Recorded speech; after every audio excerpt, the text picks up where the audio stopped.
It all starts with this massive autumn game called Noblesse Fantasia. But the thing is, it is only an OM game by name. It is actually a complete magic action fantasy world where the absolute main goal is taking down the strongest villainess around, Tilty. Trust me, she is the big boss everyone faces. He says he dedicated his whole life to her, living as a sword saint to follow his absolute destiny. But now everything flips completely, starting right here in this quiet little mountain village. Sold hits the dirt after a super rough exchange. His dad tells him the match is basically over, but the energetic kid is just not having it. Even though his dad calls out to stop, Soul jumps back up and loudly declares he is not finished yet. He charges straight back in, yelling for his dad to get ready, while the older man desperately tries to make him slow down. A random villager walking by watches the two of them, joking about how the Master Ranger is always so insanely hyped up. An old lady nearby notices too,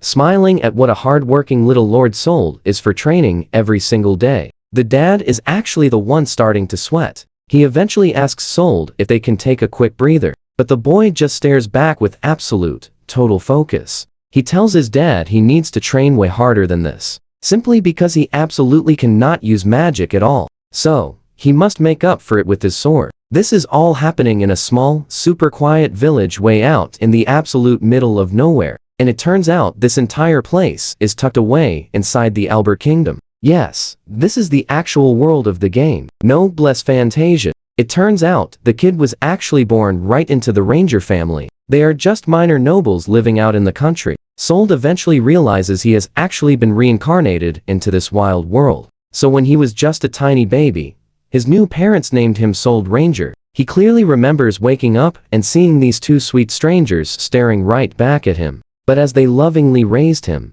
he slowly started piecing everything together just by listening to the names and jobs people mentioned. Eventually, he figured out he was living in some random corner of the game world, specifically as a baron's son who has absolutely zero impact on the main story. He figured there had to be a huge reason he got sent into this game world. But even with such high hopes for his new life, his dad simply calls him over to bring him back to reality. Watch closely here. His dad calls him over to share something serious. And it is honestly the absolute worst possible news for a gamer. His dad explains that the Ranger family has been totally unable to use magic for generations, completely crushing Soul's big dreams. This entire game world is built on magic and saving everyone from giant beasts. Realizing he cannot use any of it hits him incredibly hard. He just stares off into nothing. In a world like this, someone without magic feels like a background character with zero purpose. But even then, he flat out refuses to give up on being special. He firmly kept believing in destiny and runs out of the house, loudly yelling for his dad to look at what he found in the dusty attic. Sold holds up an old scroll featuring a warrior, looking like he finally found his ultimate big break. He is fully convinced he found a secret technique called demon god-style swordsmanship, but his dad just stands there looking completely stressed out. The scroll describes an insane power that lets a person harbor fierce energy inside them, literally turning their very soul into an unstoppable weapon. It claims that from this specific stance, the user can unleash an absolute ultimate finishing move known simply as, you know the feeling. Sold is totally hyped, thinking he found a secret game mechanic in the real world, and he is incredibly convinced this epic technique is the perfect answer for someone like him, who lacks magic. Proudly holding up his sword, he loudly yells that this is his true destiny, and he will master the demon god style. But his dad immediately shuts him down, simply telling him he has got it all wrong, which really throws Soul off. The dad admits the scroll is a family heirloom passed down for generations. But then he drops the heavy truth. The whole secret technique is just a complete fake. Turns out, every man in their family for 3 generations tried studying that exact scroll during training, and not a single one of them could ever get the move to work. His dad says the ancestors probably just made it all up to give the kids who lacked magic some false hope, leaving Soul standing there, suddenly realizing the legendary scroll was basically just a fairy tale written on paper. Soul looks down at the scroll, feeling completely crushed as he desperately tries to process that it might be entirely fake. But his dad tells him it is fine if he cannot use magic or that specific style. He proudly explains that their family has protected this peaceful land for generations. And honestly, that kind of life is pretty great. Leaving the two of them simply standing there in silence, just looking out at the massive world. That is, until Sol snaps out of it and yells that his dad has to be lying about the scroll being a dud. He is not buying it for a second. He shouts, he will prove it is real no matter what. So from that day on, he starts training under his dad's strict guidance every single day. So where does that leave us? 3 whole years pass. Sol grows up a bit, but he still has not made that demon god style work at all. His dad stares right at him, calling that epic move nothing but a silly drawing. Then he asks if Sol is finally done. But our boy just keeps swinging, completely chasing that impossible dream. Trust me on this. Sol looks his dad in the eye and proudly shouts he is never, ever quitting. His dad just lets out a heavy sigh, saying he can keep swinging until he is finally satisfied. But for now, dad warns they better head home before mom gets furious. Sol quickly agrees, calling it a wrap for the day. Seeing his parents and the maid back home, Sol realizes he scored an incredibly kind family. Honestly, his new life is absolutely fantastic. It is packed with massive family dinners and epic afternoon horseback rides. He casually fishes with his dad while his mom enjoys a peaceful picnic. He completely admits he has zero complaints about this awesome life. But once the sun sets and the stars appear, the vibe completely shifts. Sol lies wide awake, staring at the ceiling, secretly craving something so much bigger. He desperately hopes there is a massive reason he was reincarnated as some total nobody in this world.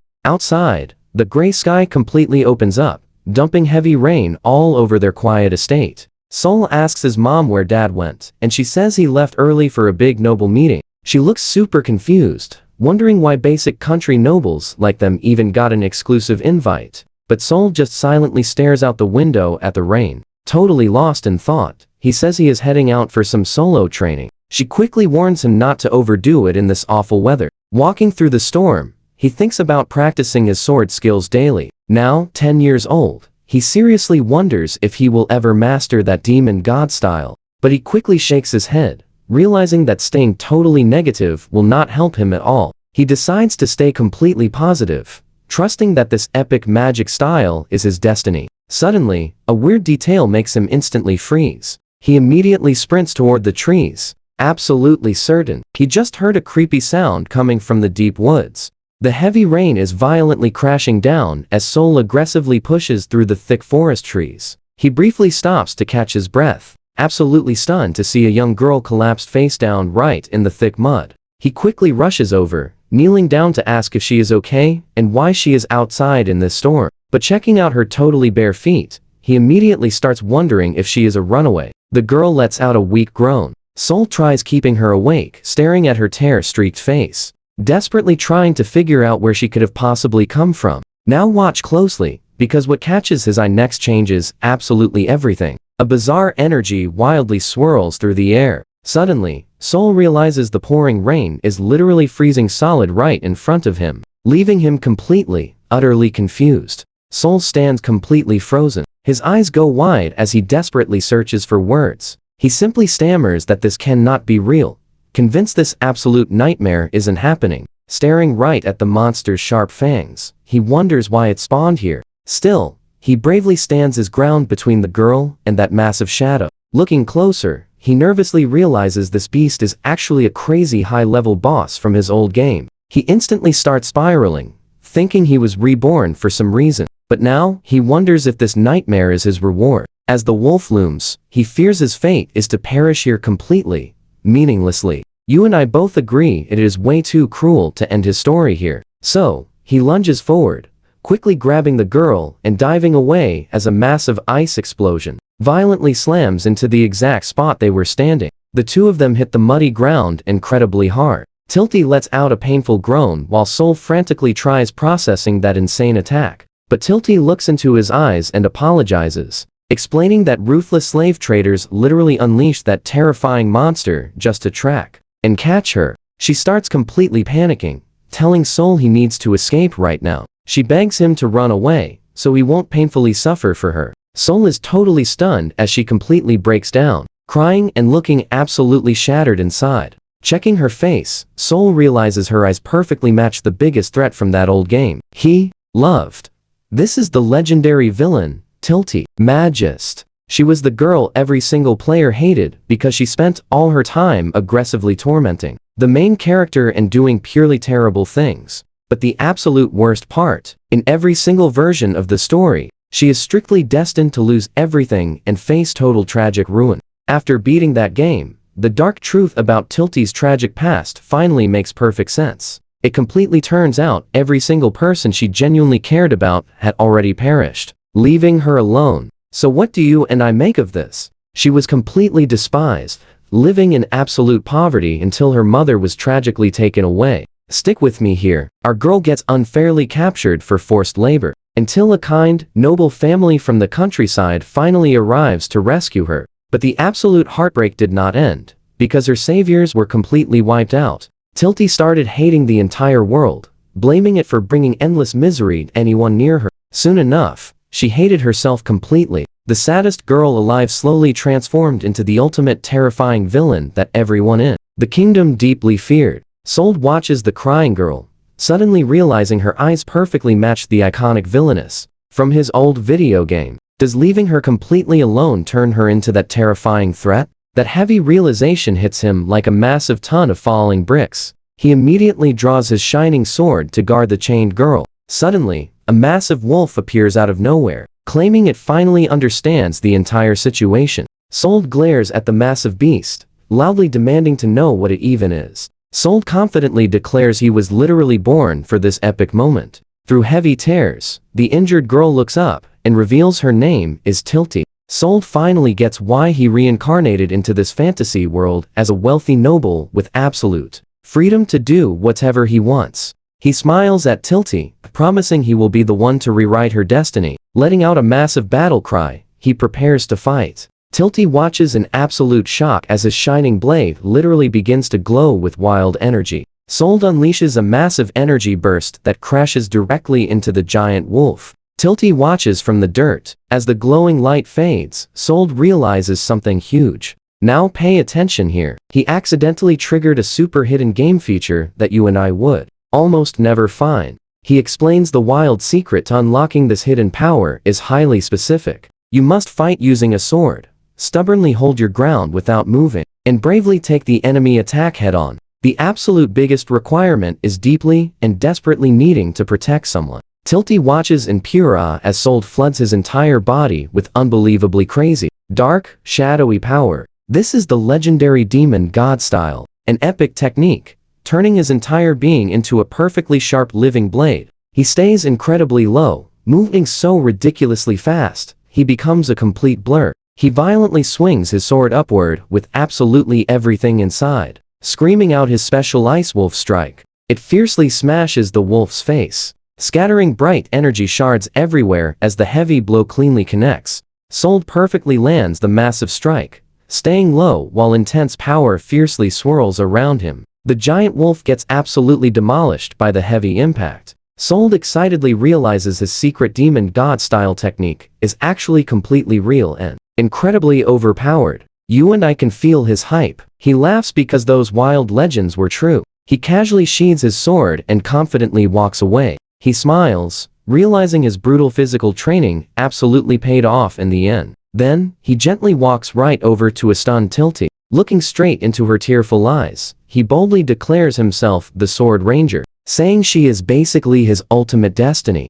Suddenly, he finally remembers exactly why he reincarnated into this fantasy world. Flashing a huge, comforting smile, he promises that everything will be perfectly fine now, causing Tilty to completely break down in happy tears. She cries, saying she is incredibly glad to stay by his side to completely change the world. Together, quickly jumping up for a massive hug, Sold quietly considers the extremely dark, villainous fate once waiting for her, but bravely promises to easily slice through absolutely anyone or anything daring to stand in their way. Meanwhile, super far away on a gloomy cliff, a massive, eerie castle gets pounded by an intense lightning storm. A mysterious guy chilling on a dark throne asks if their mighty wolf Fenrir returned. His terrified followers nervously deliver the terrible news. They have heard absolutely nothing from the wolf or the traitor. Back inside the creepy castle, the angry masked leader commands his loyal followers to find that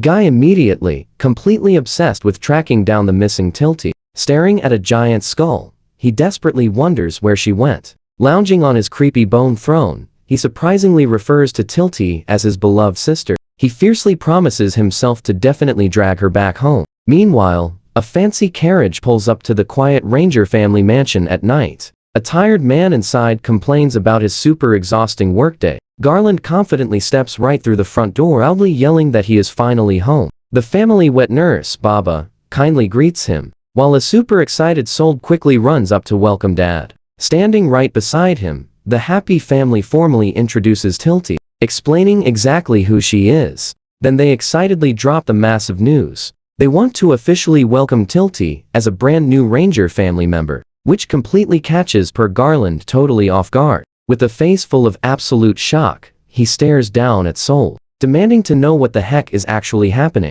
Things are finally calming down at the giant mansion for Muro, the caring wet nurse Baba, and Tilty, who feels incredibly safe from her tragic past. The whole Ranger crew reunites, with Garland leading the house, while Sold quietly keeps his wild reincarnator secret to himself. The entire happy family gathers around the dining table, totally confused. Sold explains saving Tilty, and trust me, you and I are gonna love watching where this crazy found family goes next. He locks eyes with his dad to make absolutely sure he is paying attention, but Garland just crosses his strong arms, absorbing every word. Muro glances right at him, asking if he thinks this poor girl's tragic situation breaks his heart. Stick with me here. The entire room goes completely silent, realizing Tilty literally has zero family left anywhere. Sold absolutely wastes zero time, practically begging his dad to let her stay. Garland sits quietly, thinking it over, until he completely flips the mood and throws up a huge thumbs up.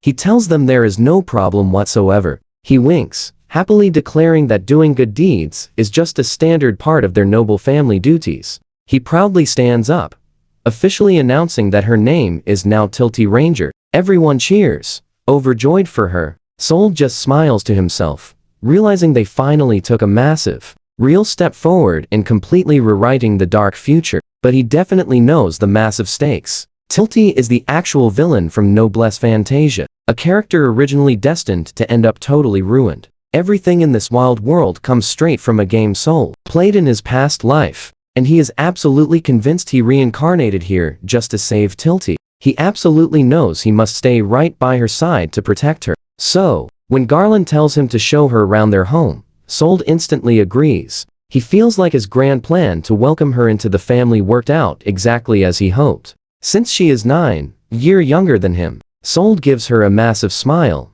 saying he is her big brother now. Tilty's face turns bright red as she frantically tries finding the right words to respond, but the sheer pressure is just too much. She suddenly bolts out of the room, leaving Sold standing there totally shocked, calling her name. Later on, Garland feels extremely worried because she looks so terrified. And while Sold nervously asks his mom if she is being gentle, Muro promises she definitely is, even though Tilty stays hiding behind closed doors, refusing to talk to anyone yet. Listen closely. This is huge. Muro says Tilty is simply trying to process her complex feelings, so they must stay patient. Garland knows she will eventually open up, even if she is really struggling right now. The entire family stands there, being incredibly serious about everything. Soul totally agrees with his mom, thinking about how insanely tough it must be for Tilty to suddenly get a brand new family. As the dark night goes on, Soul brings up that underground market cleanup operation mentioned earlier.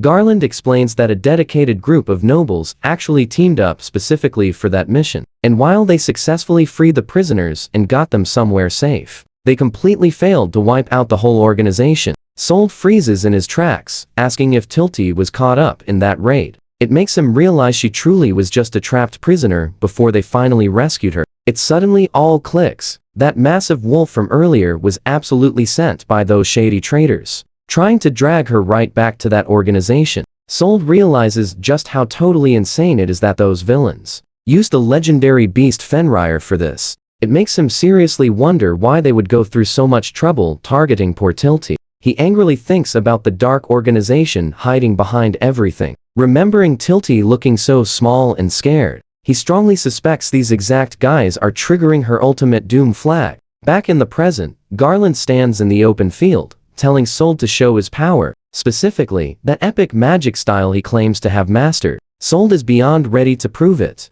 Under the glowing crescent moon, he takes his battle stance while his dad watches him like a hawk. He raises his sword high, focusing every ounce of energy. He thinks back to facing Fenrir, feeling the raw power of the ley lines for the very first time. Can you believe this? That same insane energy surging through his blade right now. Sold looks his dad right in the eyes, yelling that the legends are actually real. He is talking about the ultimate secret technique only the Ranger family heir should ever know. He powerfully calls out the demon god style. Garland is absolutely so shocked, he literally cannot even find the right words to reply. Sold tries showing off the ice wolf flash, but his wooden sword instantly just snaps right in his hands. Sold starts totally freaking out over the broken sword, while his dad just stands there, staring like his son completely lost his mind. Garland calmly says he will buy a new one, but Sold frantically keeps insisting he is telling the truth about his awesome power. The harsh truth. He has not successfully pulled off that epic style even once since that day. Gripping the broken handle, he realizes this hidden game technique must have some kind of super special trigger to activate. The new plan is finding that trigger fast. He must master the style immediately to keep Tilty completely safe from any future attacks, especially since Tilty is finally living a peaceful life ever since the Rangers officially took her in. The whole family happily gathers around the table for an awesome pizza dinner. Everyone is having an absolute blast. Tilty even gets a gorgeous brand new dress made by Moro, while the family wet nurse happily cheers. And that is where we leave it. Garland and Sold, returning home, proudly showing off an absolutely massive catch. Come along with me on this one. When everyone floods her with compliments, Tilty just freezes up, totally overwhelmed by all that sudden attention. She straight up bolts from the room, leaving the whole family standing around feeling incredibly confused. Garland sighs, complaining she will not open her heart yet, but Mora gently reminds him that real trust takes patience, and you cannot rush it. Sold watches closely, hoping that sharing a warm home like this keeps them all protected. But honestly, he questions if changing her dark destiny will truly be that simple. Later that exact night, a massive thunderstorm crashes over their house. Bright lightning flashes outside while Sold lies wide awake in bed. Staring at his ceiling, he shakes off a bad feeling that he is totally blanking on one massive detail about Tilty and her past. Suddenly, shattering glass echoes loudly through the halls, and his eyes snap wide open as he springs right out of bed. He grabs his blade, sprinting fast, and wondering what caused that insane crash. He quickly realizes the sound definitely came from Tilty's room. Wasting absolutely no time, he kicks her door wide open, completely ready for any hidden danger. You are going to want to see this. Through the dark, a shattered window reveals 3 terrifying bat creatures circling her bed as he screams her name. Poor Tilty huddles into a tiny ball, completely trapped inside a swirling storm of shadows.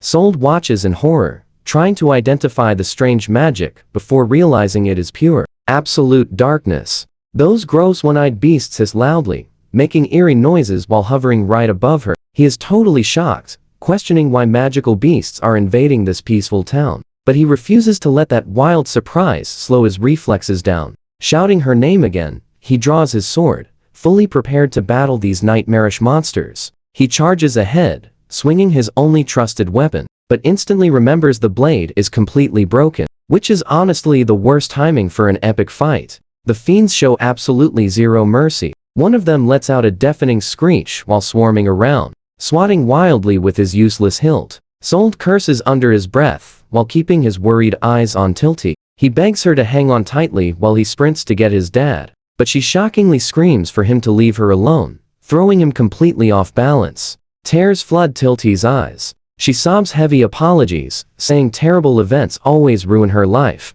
crying that she cannot understand why dark misfortune constantly follows her every single step. Sold watches her break down, genuinely feeling her deep pain, and whispers her name with absolute resolve. He shouts back that abandoning her is impossible, since they are truly family right now. Standing totally paralyzed, he fears his promise to stay together brought disaster, while Tilty hugs him fiercely through her tears. She cries that he rescued her, and praises his warm, welcoming family. But despite receiving all their lovely kindness, Her feeling of true joy only lasted a fleeting second. She admits that brief happiness is why she pulled away. The shadows multiply as she cries that staying destroys everyone around her. She screams that she does not belong, and everything finally clicks inside his head. She sobs that she will bring them endless misery. I know what you are thinking. And suddenly, he remembers the game. This is the hidden post-credits backstory of the main villain from Noblesse Fantasia. It reveals one brutal memory from her past life,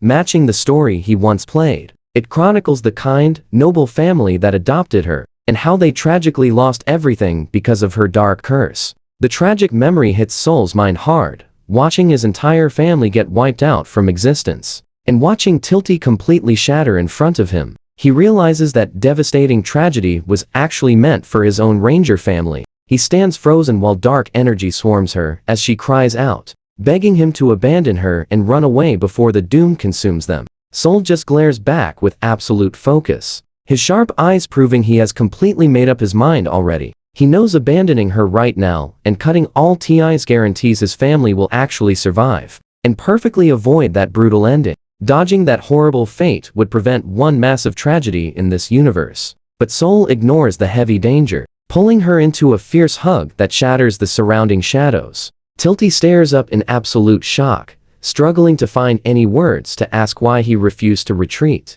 The shadowy beasts swarm the bedroom with a loud, terrifying shriek. Yet Soul never flinches, keeping his gaze locked on Tilty as the monsters close in. Tilty fights his strong grip, desperately demanding he let her go. But Soul holds on fiercely, declaring loudly that he will absolutely, never, ever release her. He asks if sharing her pain even matters. He reminds her they both share loving parents now, firmly promising he is staying right by her side. Soul smiles warmly. Trust me, you and I will never forget him, vowing to protect his sister forever. Stick with me. The heavy words finally break Tilty completely. She cries uncontrollably against his chest, barely managing to choke out a grateful thank you through all the heavy sobbing. She finally calls him Big Brother, and the creepy dark energy totally clears out. Soul looks down gently at Tilty, warmly calling out her name in the quiet room. Realizing that the oppressive energy has fully vanished from the space, someone's eyes go totally wide as they process this beautiful scene.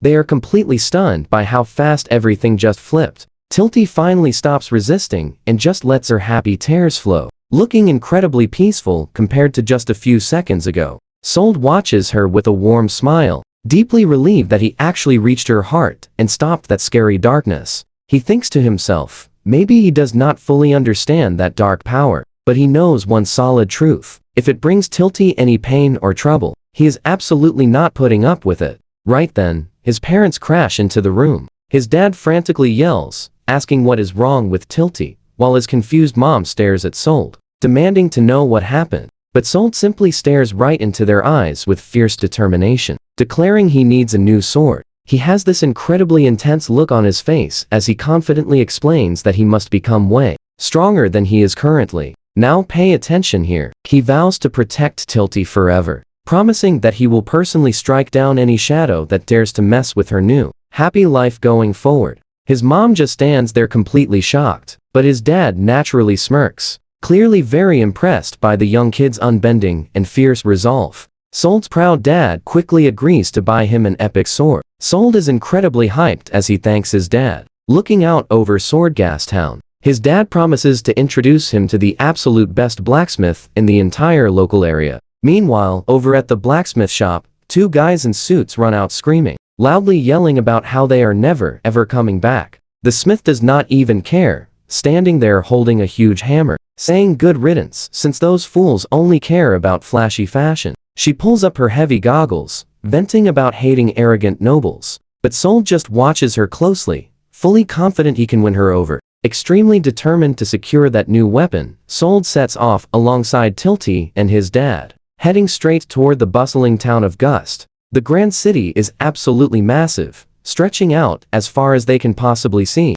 Busy streets are totally packed with moving people and carriages. Soul points out how lively the place is. His dad explains it is a major trade hub for land and sea, but warns that while two noble families govern the town, these huge crowds always invite some incredibly shady characters into the mix. Soul's dad looks down gently, warning little Tilty to make sure she avoids getting completely separated here. She gives a sweet, nervous nod, promising she will not. Sold reaches out to gently take her hand, suggesting they hold onto each other so they do not accidentally get lost among all these massive, moving crowds today. Tilty looks up with a massive, happy smile, blushing quite a bit as she sweetly thanks her big brother Sold for always keeping her safe. Sold just smiles warmly back, happily thinking about how much she has finally warmed up to him. Walking through the crazy, bustling street market, he remembers how she specifically asked to come along on this trip. That was actually a massive help, because he truly just wants to stay right by her side constantly, making sure she stays perfectly safe everywhere they go. But I know you did not expect this. They stop dead in their tracks, totally stunned by the street. A casual vendor is literally shooting fire magic from his finger to grill meat. Little kids are even playing tag while casually blasting fire and water magic at each other. And looking way up high above them, a girl is casually flying a magical broom to deliver bags. This entire town breathes pure, everyday magic. From local vendors grilling snacks with their fingers to kids just blasting spells around for fun. It is pretty clear that inside the world of Noblesse Fantasia, having magic is simply a normal, everyday thing for most people. But Sold quietly stands there, clenching his fist. Both his dad and Tilty can easily tell he is feeling pretty left out today. So his dad warmly tells him not to worry, because not everyone is built for magic. Sold just nods, thanking him while gripping his hilt, confidently saying he never needs magic as long as he has his sword. Because honestly, the demon god sword style he is learning packs its own completely insane power, even if he secretly admits to himself that he still has a very long way to go before he fully masters it.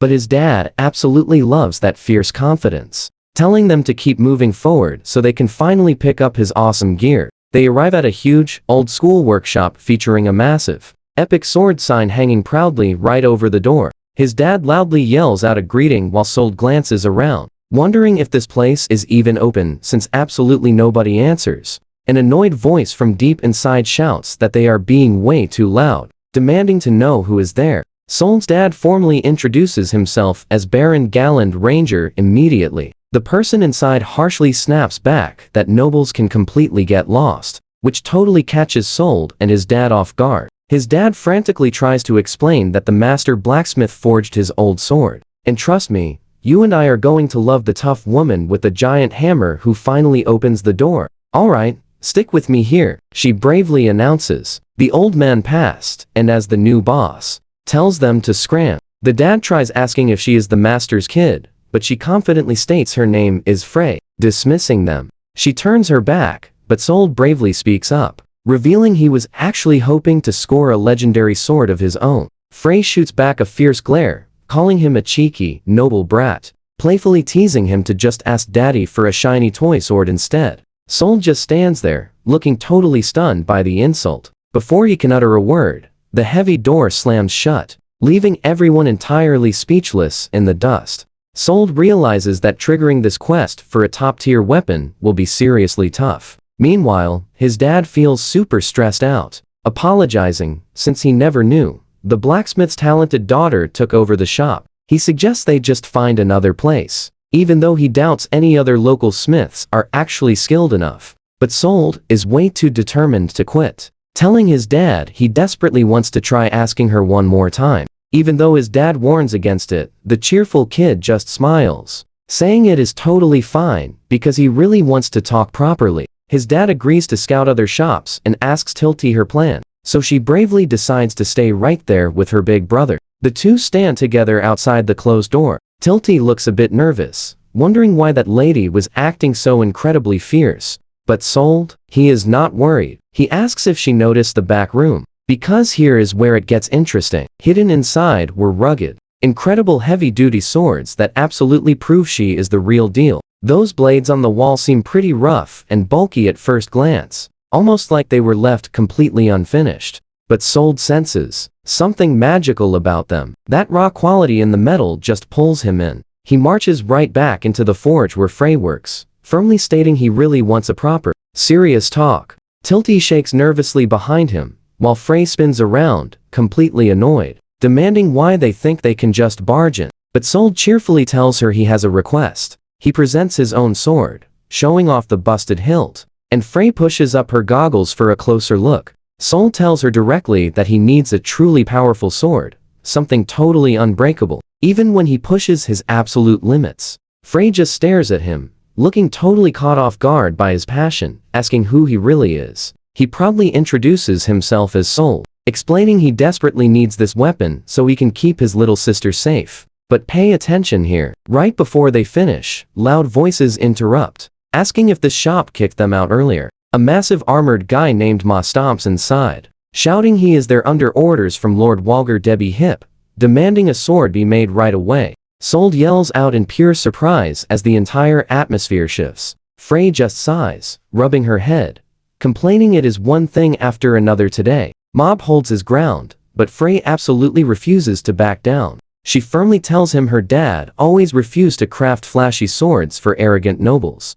The giant guy gets super aggressive, leaning in and screaming that her old man definitely forged a special blade for Lord Walger. Frey falls completely quiet, looking down. She softly admits he is right, and her dad really did forge it, but for a terribly sad reason. She explains how Walger pressured her poor father, claiming he would do anything to protect his little daughter, flashing back to her own childhood. She remembers him teaching her the craft every single day, passionately shouting that a sword is never just some pretty ornament to stare at. He always insisted a blade is purely for battle, pointing at those fancy, useless weapons, warning her to never dare forge anything just for show. He urged her to only forge the incredible swords she truly believed in, and practically begged her to never make the exact same tragic mistakes he did. Frey pictures him working the anvil, remembering his claim that a sword is power, a belief held until the very end. Frey thinks about her dad, playfully calling him a foolish old man for sacrificing everything for her, realizing she must make her own choice now.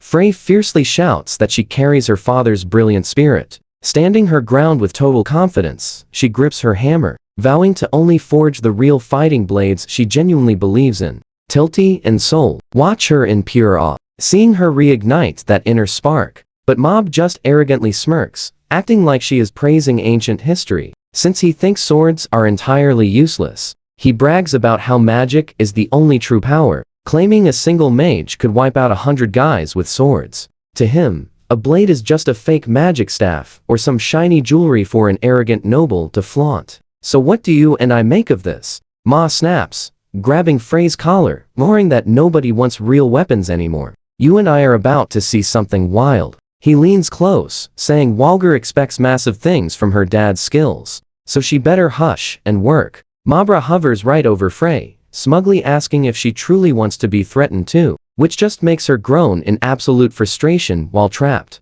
Suddenly, Sold completely steps up. He yells for the guy to stop right there, making it loud and clear that if anyone actually needs a real sword to fight, it is him. Frey just stares right at him, completely and utterly shocked that this kid is intervening. But Mober is not impressed whatsoever, glaring down at Sold and wondering why some random brat is talking back. Without hesitating for a single second, the knight swings, sending Sold flying backward. Tilty screams out for her brother as Mober warns him to shut his mouth or he will literally destroy him. Sold hits the floor super hard, clutching his chest and feeling like an absolute idiot for dropping his guard so easily. He looks up, eyes wide with pure surprise, because Tilty is standing right in the armored knight's face, fiercely yelling at him to stop bullying her big brother.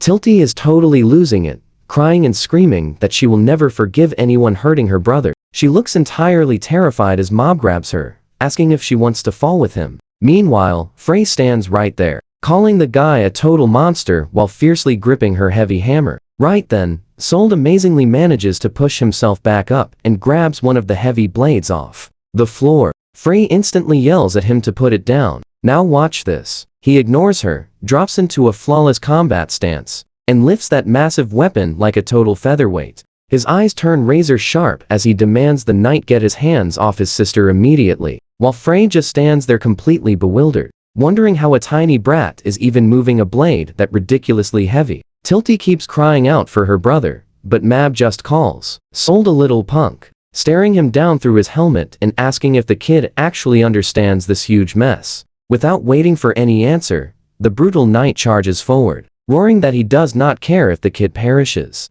Mob laughs, saying he cannot complain before launching a massive fireball. He is still holding Tilty, who completely loses it and screams while that blazing heat from the blast approaches. Sold stays entirely calm through this wild chaos. Suddenly feeling something awaken, he stands right there, and at that exact second, a bizarre, powerful sensation takes root as he swings. That is the power of Fenrir, the demonic beast he previously fought. Now, he feels it surging, filling up his entire body with energy. He looks absolutely ready to finish this, swinging that massive blade and sending a crushing wave of force straight forward. The intense pressure rips fiercely through the air, instantly clearing everything out. Then Sold proudly calls out his move. The wolf flash attack completely shatters the knight's defense. Ma freaks out, screaming about his arm and wondering what on earth is up with that crazy sword. Mober is totally reeling from the insane hit, while Frey keeps Tilty safe.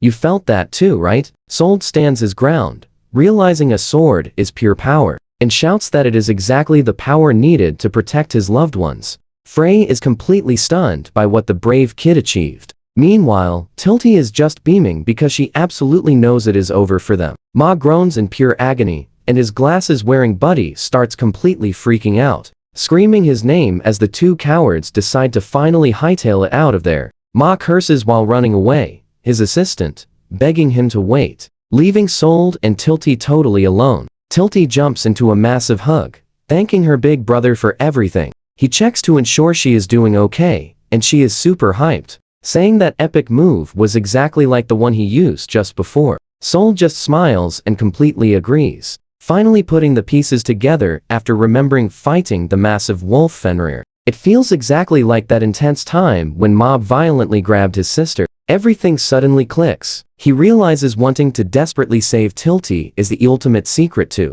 using his magic style. Right now, he is just glad she is perfectly safe. That cheap blade finally gives out completely, snapping right off the handle. Tilty starts heavily panicking, yelling about how the sword just broke into literal pieces. Sold looks at the useless hilt, saying, "This one failed too." He realizes a normal sword simply is not built to handle his wild magic style. Both kids jump in absolute shock, realizing Frey is standing right there watching them. Her arms are fully crossed while she stares them down with a super intense look. Sold and Tilty instantly start bowing and deeply apologizing, loudly saying they are so incredibly sorry for wrecking one of her swords. But Frey tells them to not worry. She casually mentions she will actually forge a brand new one, totally catching Sold off guard. She just gives him a gentle smile, vividly thinking back to the time her dad worked at the anvil, telling her that a true sword represents absolute power. He told her it is exactly the power someone needs to fight and stay completely true to their beliefs.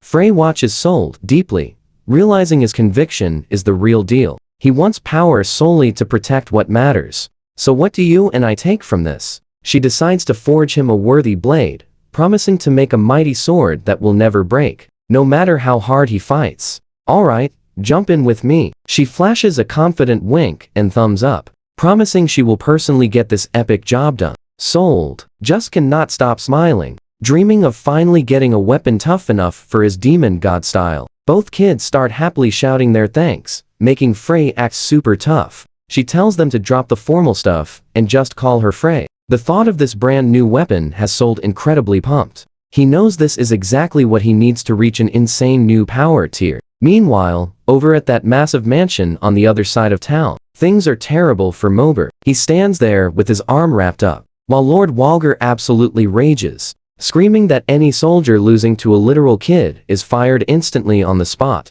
The knight completely panics, begging his master to just listen. He insists the kid he fought was way stronger than some normal teenage brat. He explains the boy uses sword techniques that look like pure magic, and mentions that a silver-haired girl was there too, leaving Walger absolutely stunned. Deep inside the grand mansion, Walger repeats the shocking news about the silver-haired girl, while his mohawk henchman just laughs out loud, claiming things are finally getting exciting. Watch closely now. A massive shout of pure shock rings from the shop into the busy streets. All because our boy Sold cannot believe his ears. He yells about Frey failing to make the sword, while Tilty just looks super confused and begs for an explanation. Frey stays completely calm and repeats herself, telling the shocked kids she definitely cannot forge that legendary weapon for them right now. She asks Sold if he truly cannot use any magic. He says yes, which is exactly why he trains so incredibly hard at his pure swordsmanship. Frey points a finger right in his face, boldly declaring that his very specific sword style is actually the biggest problem they are facing. She explains that earlier, when she watched him unleash that Ice Wolf flash move, she sensed something hidden deep inside his technique, a heavy vibe feeling exactly like massive, raw demonic energy. Then she drops the truth. He's basically using the ancient magic sword style. That is a legendary way of fighting, directly drawing out the power of demons. She mentions an ancient scroll describing how this style lets dark power live inside your body, literally turning your entire soul into a sharp, living, magical blade. Frey explains how some elite fighters use their swords like magic staffs to fire off huge spells. Even though Sold used ice power, she points out he was simply coating the blade at first, but everything completely changed when he turned the sword itself into pure magic to execute his special move. He basically transformed the entire weapon into an ice blade. She holds up a broken hilt, and I know exactly what you are thinking right now. She admits her normal sword simply cannot ever handle that intense pressure or is totally wild. Fighting style. Sold starts panicking hard and asks what they should do next, but Frey just stays totally cool, saying the answer is simple. They just need to hunt down materials strong enough for his power, leaving both kids utterly confused about her mysterious plan. Frey brings up an old story her dad told about a very special magic stone that actually comes from a totally different world, a wild place called the Magic Dimension, a dangerous dungeon world, totally packed with magical beasts and overflowing with mana. Frey explains that the rare special ore found inside that dimension is tough enough to handle any kind of demonic power. Tilty sounds completely shocked, quietly repeating the legendary stone's name to herself. Sold is totally hyped now, begging to know what kind of rock they need, but Frey just gives him a sharp look and strictly tells him to stay completely quiet. She finally reveals that the rare item they are looking for is a mana stone. As night finally falls over the busy city streets, the heroic group decides to head back to their inn.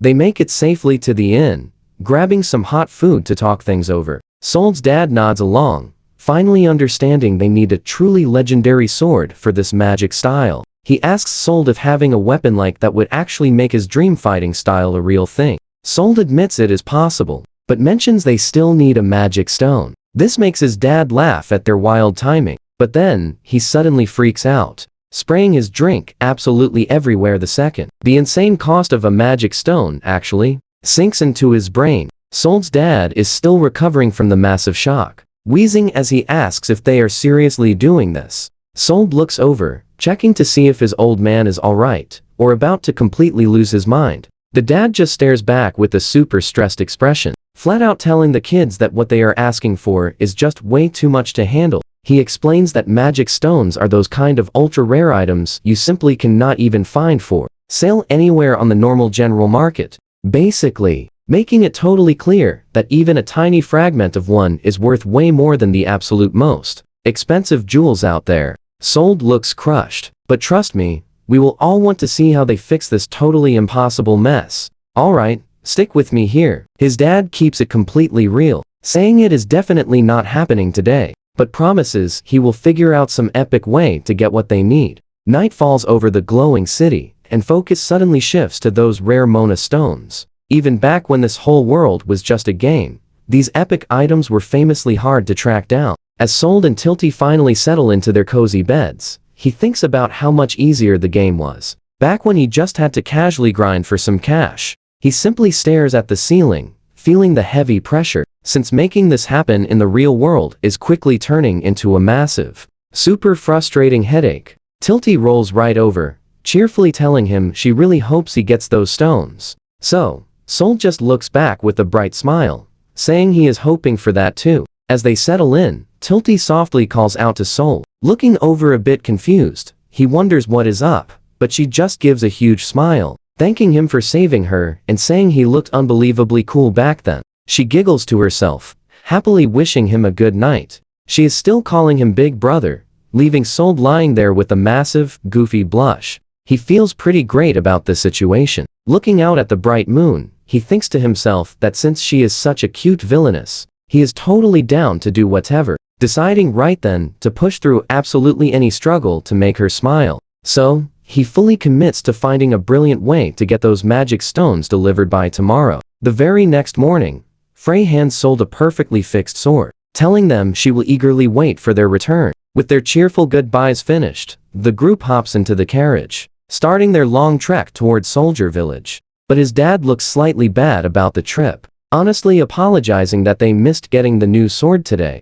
Sold's dad is still feeling pretty down about the sword, but Sold tells him to relax. He is just thrilled they finally have a super clear plan for what comes next. So, his dad turns to Tilty, gently asking if she at least got to relax after all that insane chaos. She gives him a massive smile, saying she definitely did. Meanwhile, Sold happily thinks to himself that everything is going perfectly. Even with the trouble, he feels like he triggered all the right events to grab that sword. But watch closely, because everything changes when a massive blast suddenly rips right through their carriage, sending the driver flying as his dad yells out and Tilty screams in pure terror. Sold desperately tries to grab her as the whole world turns into thick smoke. But their poor carriage is completely wrecked. As the wreckage smolders on the road, Heavy Boots finally step right into view, revealing Dagura, who loudly cheers about successfully hitting his prime target. He calls for his guys to quickly move in, and the hyped bandits start charging forward, loudly yelling his name. The energetic bandits close in on the smoking carriage ruins, keeping their sharp swords drawn. Dagura casually reaches into the messy wreckage, pulling poor Tilty out by her small collar. He laughs out loud, telling the crew they finally grabbed their ultimate treasure. Looking at the fainted girl, he announces he is heading straight to Lord Walger's place to deliver her. Dagura tells his loud crew he is heading out, leaving the final cleanup to them, while the bandits happily shout back that they have it covered. Sold and his poor dad are just slumped over, totally out of it after the blast, walking through the super quiet forest with Tilty over his shoulder. Dagura thinks about how he still cannot believe a little kid actually holds such a crazy amount of raw strength, realizing it is pure dark power. I know what you are thinking. Later, a weird voice speaks through a crystal ball, telling Walger that taking this insane power is their main goal. Walger bows down super low, nervously asking the master if they are really discussing that dark power. The glowing ball's voice explains, it is an energy that is incredibly massive and honestly scary. He says there is just one person who can wield a power strong enough to completely take over the entire world. Tilty's intense brother stares coldly, explaining that this is exactly what being the legendary priestess of darkness is all about. The master harshly reminds Walger he already failed to grab the girl twice, leaving the proud noble groaning in pure shame. Walger looks like he might absolutely lose it, remembering how the girl managed to escape after magically defeating her own mother the very first time. Then Dagura suddenly remembers how she totally escaped a second time, even when they unleashed giant Fenrir on her. The creepy voice reminds Walger that this is his third shot at success, while both of them bow down respectfully, looking right at the master's glowing eye through the magic glass. He gives a super strict, direct order to bring those targets back no matter what. Walger instantly starts freaking out, loudly yelling that he will succeed and to just leave everything to him. The master promises that if he actually pulls this off, he will gift him some of that awesome dark power too. Walger starts laughing maniacally, calling it a huge honor and promising they are definitely going to catch our heroes this time. Meanwhile, Tilty wakes up, confused, whispering Priestess of Darkness, "Trust me, you and I definitely want to see what wild things happen next. Stick with me." You're about to see Dagura carrying her, demanding she stay quiet if she wants to survive. But she ignores him completely, desperately crying out to know what happened to her beloved father and brother. The villain just stands there with a twisted smirk, letting out a dark chuckle before coldly revealing to Tilty that he completely wiped out her entire family himself. Her completely heartbroken expression just says it all. Absolutely shattered by this tragic reveal, she violently starts screaming at the top of her lungs. But this monster just hauls her through the woods like baggage,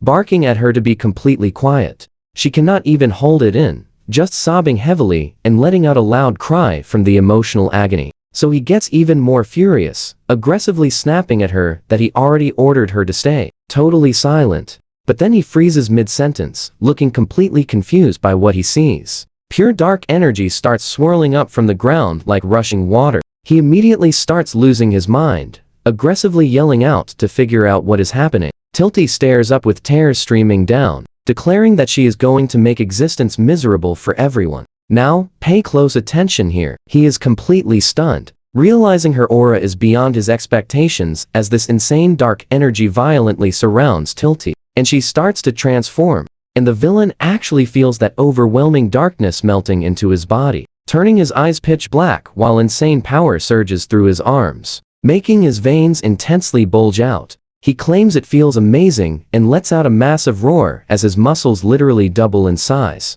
He loudly shouts that darkness rules supreme, while Tilty gets swallowed up by a huge swirling whirlpool of black energy. Watching from the sidelines, Soul finally pieces it together. Her aura boosts their strength, which explains exactly why they want her, but this powered-up villain just laughs like an absolute maniac and demands to know why this kid is there. He forcefully demands to know what happened to his henchman down the hill, but Soul stays completely focused. Even though he is breathing heavily, thinking about how he was way too careless, he truly did not expect them to act this aggressive, especially with his father already knocked out by the wagon. His father lies flat on his back by the wagon, thinking about how he really dropped the ball and was not totally ready for this. But even with his severe injuries, he stares upward and decides he is done playing nice and absolutely will not show any more mercy today. Meanwhile, Soul entirely locks in, realizing that it absolutely does not matter when it happens or who he faces,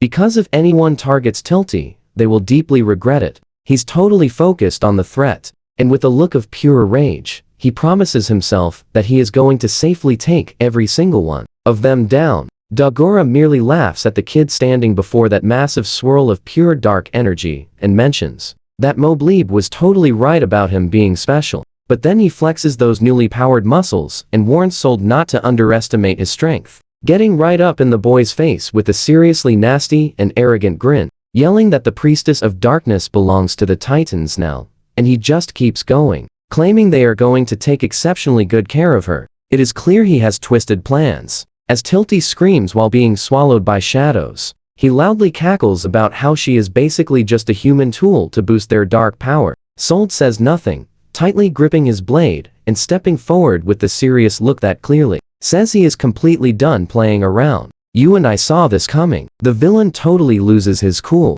screaming while throwing a massive punch backed by all that dark energy. But Soul is extremely fast, moving in a blur and swinging his blade as he passes by like it is absolutely nothing. And right before this massive guy can even react, extremely sharp slashes violently rip through the air and instantly take him down to size, leaving him completely frozen in his tracks, stuck mid-swing while the surrounding air rapidly turns freezing cold. Soul just keeps walking away and starts sheathing his sword while the villain stands there entirely confused, desperately asking what just happened. But then he instantly starts freaking out, letting out a pathetic yelp as he feels the freezing ice starting to crawl up his entire body. He is crying and begging Soul to stop, but that freezing frost is moving way too fast for him to do anything about it, and within seconds, he is almost buried under the ice, barely able to squeeze out a final whisper for help as his single eye fills with fear. Soul finishes sheathing his blade and confidently walks off. That icy flash literally leaves the villain turned into a frozen human popsicle. Soul looks on with a completely cold stare, reminding everyone that he has absolutely no mercy for anyone who goes after Tilty.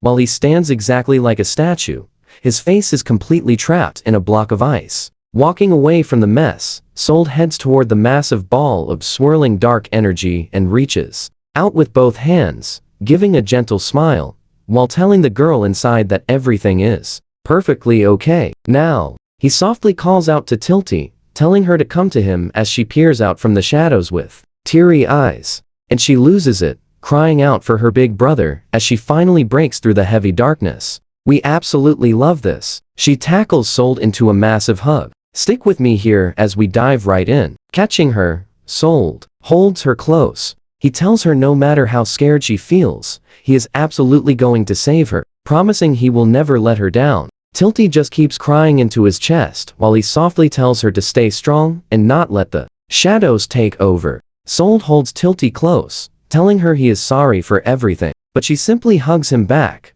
thanking her big brother for saving her right before her entire body goes totally limp in his arms. Sold realizes she has totally passed out from stress, looking just like she did last time this happened.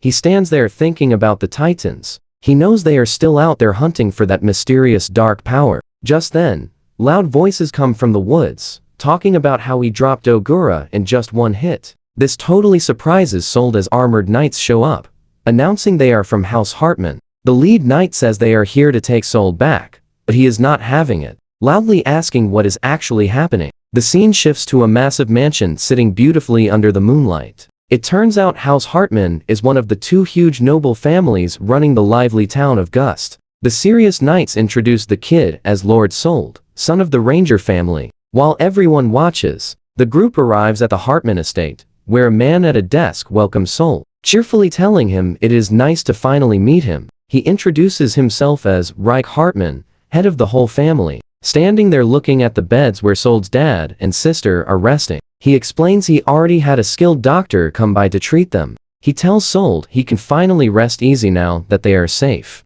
But as the kid looks at Tilty, he realizes that relaxing is the absolute last thing he can do right now, and the thought of it seems completely impossible. The reason he is so on edge is simple. Looking at Reich, he realizes this guy is actually a character from the Noblesse Fantasia game. This means he is dealing with one of the main characters from the original story. Now, pay close attention here. This is a huge problem because in the game, Reich is the exact person destined to stand against and defeat Tilty. Sold sits on the couch looking totally stressed. He knows Reich and his family were not supposed to be their enemies until way later in the game. So, their timing makes no sense. Even though he warmly thanks Reich for saving them, he cannot stop himself from intensely worrying about what is really going on behind the scenes. He starts thinking back to those three knights in the forest who claimed they were there simply to collect him, and he wonders why they just happened to show up at the exact perfect moment to save the day, which feels a little too convenient as he looks over at Reich,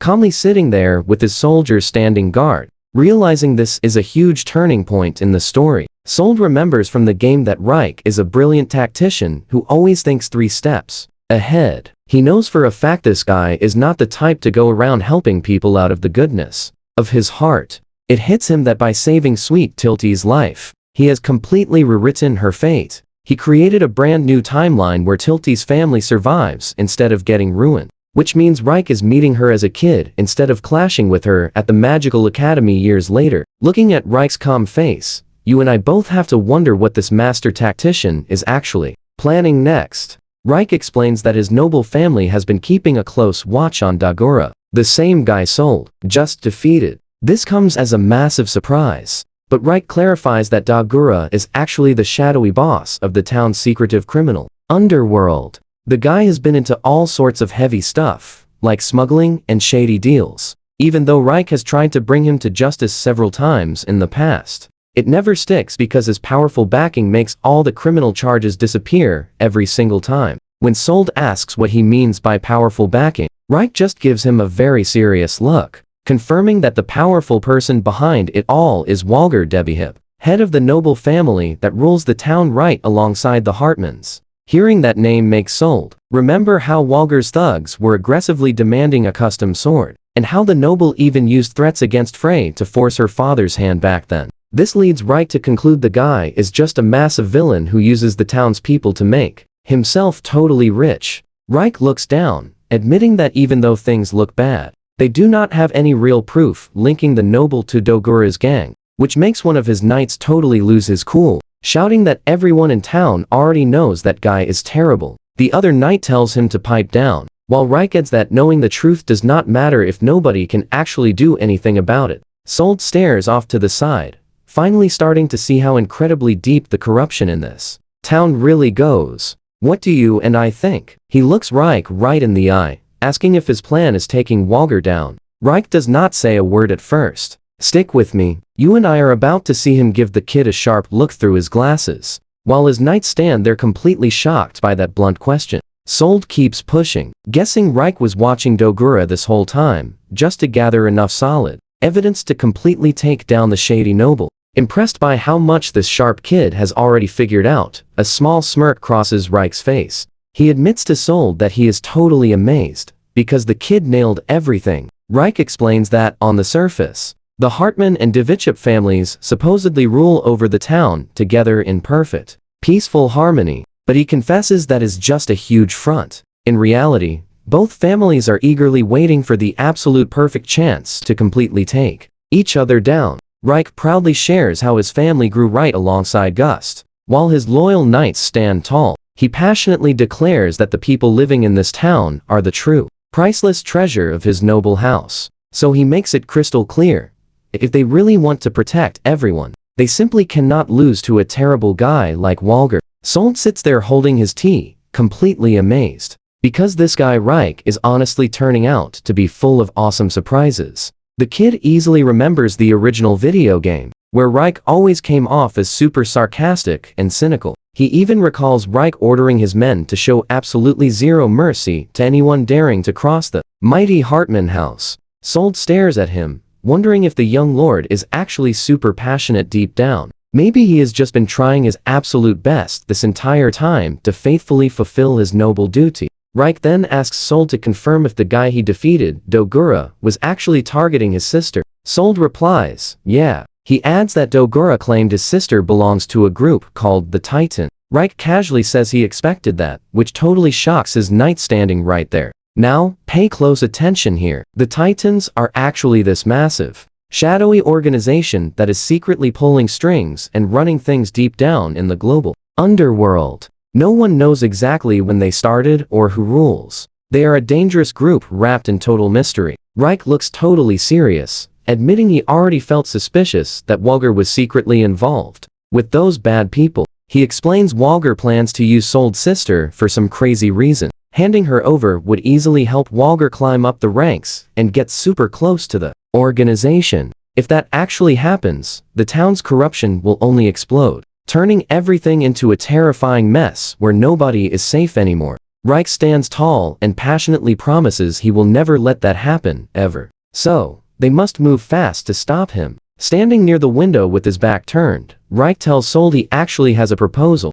Sold repeats the word back in pure shock, looking slightly surprised before finally realizing this proposal is exactly why they are here. Reich reached out to them first. So, Sold looks him right in the eye and bravely asks what the deal actually is. Let that sink in as the memory shifts to a total nightmare, where bandits are raiding and burning a town. Inside a house, Tilty's brave mom tells her to run while she stays behind. She warns her that a terrifying darkness is approaching, and they are specifically coming to capture her right now. She gently brushes Tilty's face, warmly saying it is okay, even if that scary darkness is what hurts her. She passionately promises that a bright light will definitely appear one day to wipe all that darkness away forever. So Tilty must keep moving forward, no matter how tough things ever get. Crying out loudly for her mom, Tilty suddenly snaps awake in bed. Tears stream down her face as she calls for her mother after that intense, scary dream. Tilty finally opens her eyes, but feels totally lost, wondering where she is. A friendly nurse standing nearby says she is awake and explains they are safely resting inside the Hartman estate. Tilty spots her dad in the very next bed and happily yells out, but the gentle nurse says stay calm. Looking at the massive house, shining under the beautiful moonlight, the nurse says if Tilty rests quietly, everything is going to turn out just perfectly fine. Tilty nervously asks about her brother. The nurse warmly explains he is super busy right now, likely discussing important things with Lord Reich, the powerful guy running the massive house. Someone takes a very firm step forward down the hallway. It feels like he magically appeared from nowhere, right when she actually needed him most. No matter what happened, he was standing right there in front of her. Tilty instantly realizes her mom's promise was true. He really is there to protect her. She runs, throws the office doors wide open, and loudly calls out for her big brother. She looks at Sold standing right there, and genuinely sees him as the wonderful light that saved her. But the happy mood drops fast when Sold shockingly tells the Lord he wants the mighty Hartman family to completely take Tilty in and safely protect her. Tilty stands there completely frozen, totally blindsided by the scary idea of being left. Tears fill her eyes as she nervously asks what he means. But Reich just casually glances over and smoothly mentions that her timing for showing up was actually completely perfect for this. Sold looks up, completely surprised to see Tilty standing in the doorway, and calls out her name. Meanwhile, Reich stays calm. Trust me, you and I will definitely want to see exactly what happens next with Sold and his wild plan. Stick with me here. He warns Tilty straight up that Marquis Walger is actively targeting her. Like pushes up his glasses, admitting the danger is totally real. Though he still has absolutely no clue why Walger wants her. Since Walger sits as a top noble, he would gladly frame her with entirely fake crimes just to get exactly what he wants. Things are far worse than expected. If Walger decides to make his move on her,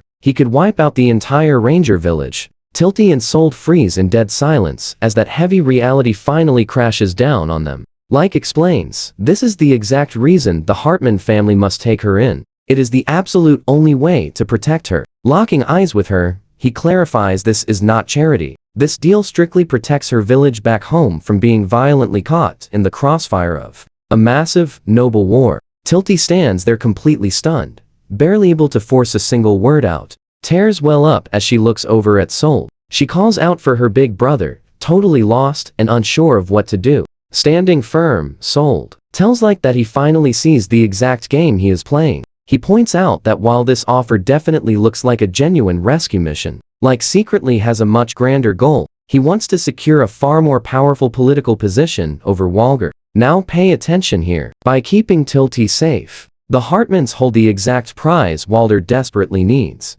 Nothing infuriates a guy like Walger more than being cornered like this. Because Walger needs to guarantee that he can somehow get Tilty back without a scratch. His hands are completely tied. He cannot risk starting a messy war with the Hartman family, or he will lose absolutely everything. Sold realizes Like actually holds total control. Like can act super aggressive, while Walger just has to sit back and swallow his pride. Sold glares at Like, realizing the guy simply sees Tilty as a convenient bargaining chip. Like notices Sold, reading him perfectly, realizing he must stay extremely sharp around this very clever kid.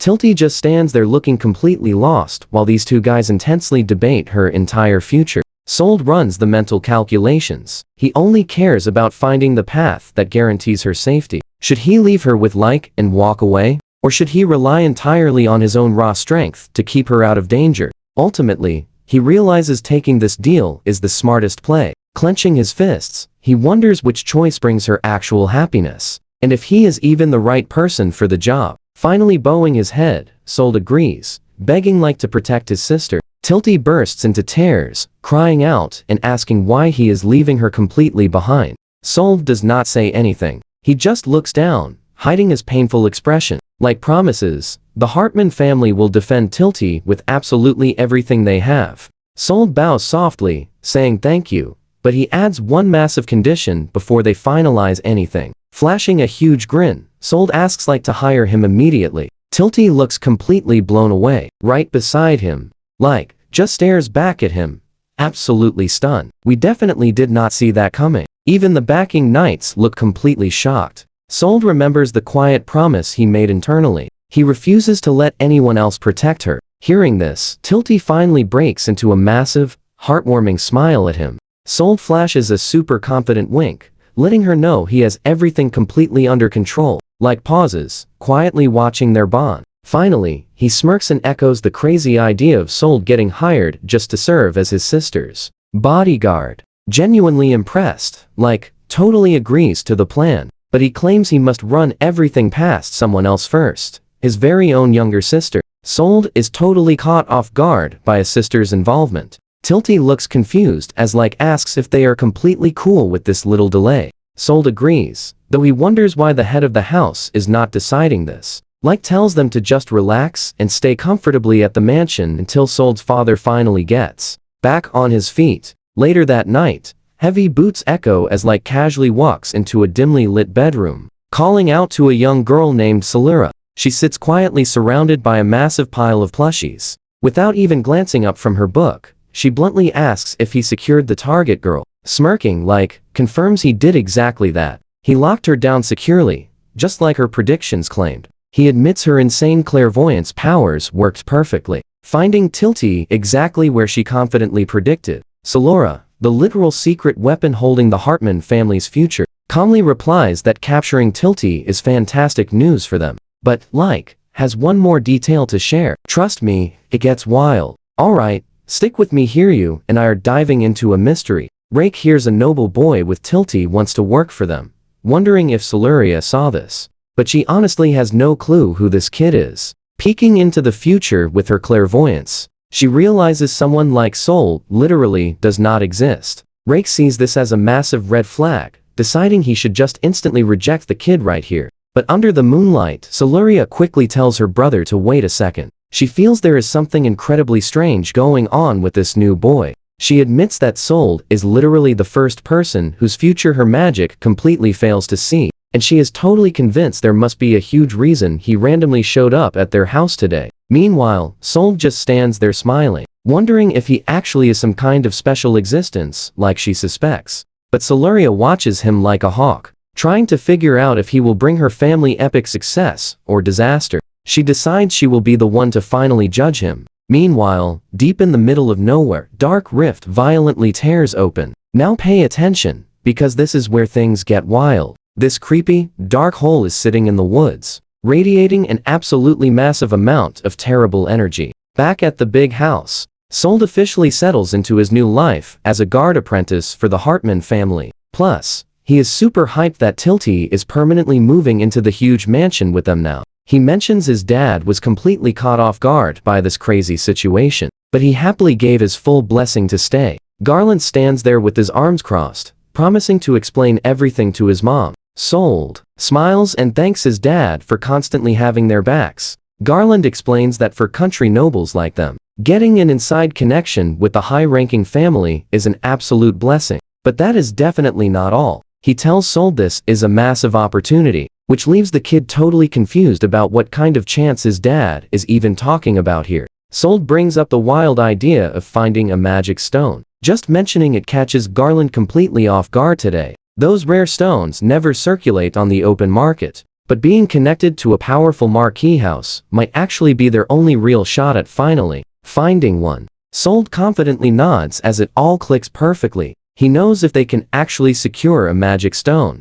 they can finally forge a totally proper and incredibly strong sword for Frey. The ultimate goal is forging a blade specifically for Magent-style swordsmanship, something tough enough to actually handle that insane level of power. Because if Sol manages to pull that off, he absolutely knows he will become so much stronger than before. Moving on, Garland respectfully bows before heading out, telling Lord Rake that he is leaving the two kids safely in his hands. Rake tells Garland not to worry and wishes him a safe trip. The kids wave goodbye, Sol locked onto his main mission, acting as Tilty's dedicated, full-time personal bodyguard. He knows, since Walger is definitely still targeting her, she cannot safely go outside. But besides that rule, she is basically free to do whatever she wants. Life at the huge mansion feels incredibly smooth lately. From the amazing meals they eat every day to the quiet hours spent studying inside the grand library, Tilty finally gets some fun entertainment,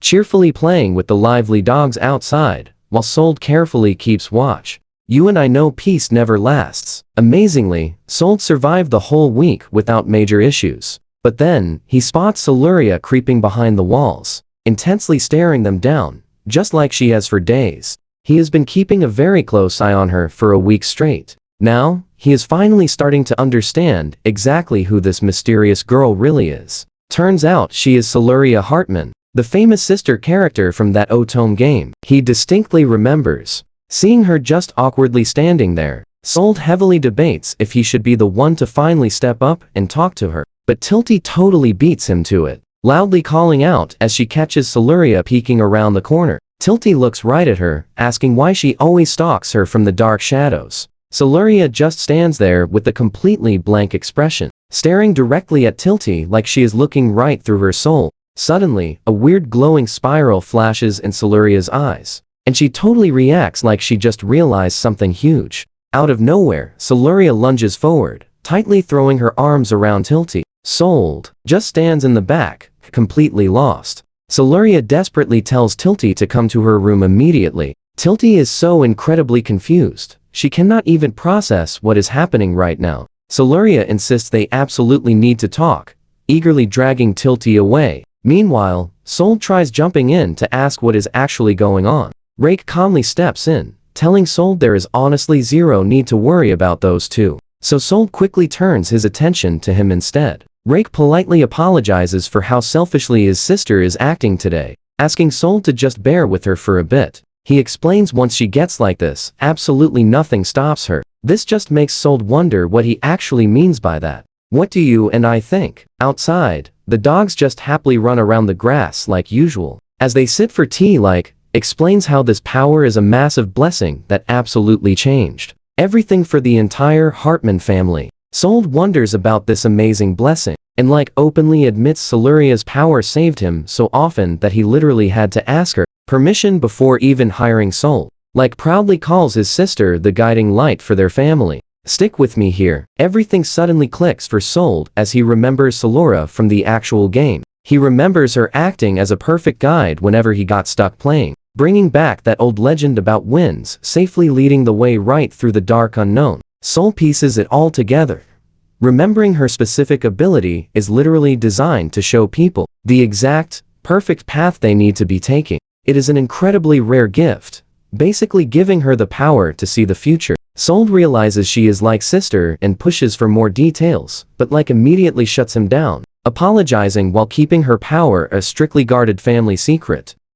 Just calls her power special, totally confirming Sol's big suspicion that she definitely holds the clairvoyance he clearly remembers from the game. It leaves him deeply wondering exactly what wild things she is seeing with those mysterious eyes of hers right now. Meanwhile, a heavy tray loaded with cupcakes and sandwiches sits ready, surrounded by a giant mountain of stuffed animals. The girls are chilling in a plushie-filled room, with Siluria and Tilty enjoying their own sweet, private tea party, completely away from all the guys. Tilty looks a bit unsure while they hang out, and she carefully asks Surya a question. Siluria simply stares back with totally blank eyes, telling Tilty to drop all the formal stuff because using honorifics is just a huge, annoying pain. Confused, Tilty asks why she was even brought into this room in the first place. Siluria cheerfully replies, she saw the two of them talking, so she just decided to bring her here. Now pay attention here. Silura adds she always follows her visions because they never miss, leaving Tilty totally confused about what seeing means. Then Silura gets this super intense look in her eyes, explaining that absolutely everything she ever does is strictly for her big brother's sake. The two girls just sit peacefully in the middle of all those cute stuffed animals, sharing a quiet moment as Silura directly asks if Tilty is truly on her side. Surprised, Tilty wonders if she means they are officially friends. Siluria breaks into a huge, genuine smile and warmly talks about how much she really loves her big brother. This makes Tilty look off to the side, softly admitting she loves her own brother's soul just as much too. Her expression turns a bit sad as she honestly admits that all she ever really does is cause him a huge bunch of trouble. Tilty looks at her, declaring she desperately wants to help her big brother too, exactly like Siluria does for her sibling. Siluria just stares right back, her mysterious eyes looking super clear and totally focused. Siluria happily says it is completely fine, because with enough strong willpower, she can make it happen. This makes Tilty wonder if her feelings are the real key. We both felt that, right? Tilty realizes wishing for that exact thing is what finally woke up her own magic. She was specifically wishing for the magical power to save her brother. While the girls sit together, Siluria thinks back to being little and constantly spacing out. Yet, her big brother, was always right there by her side. Since their parents were always incredibly busy, he was the only one who looked after her and treated her with so much absolute kindness. Even when their parents passed away in a terrible accident, held her incredibly tight,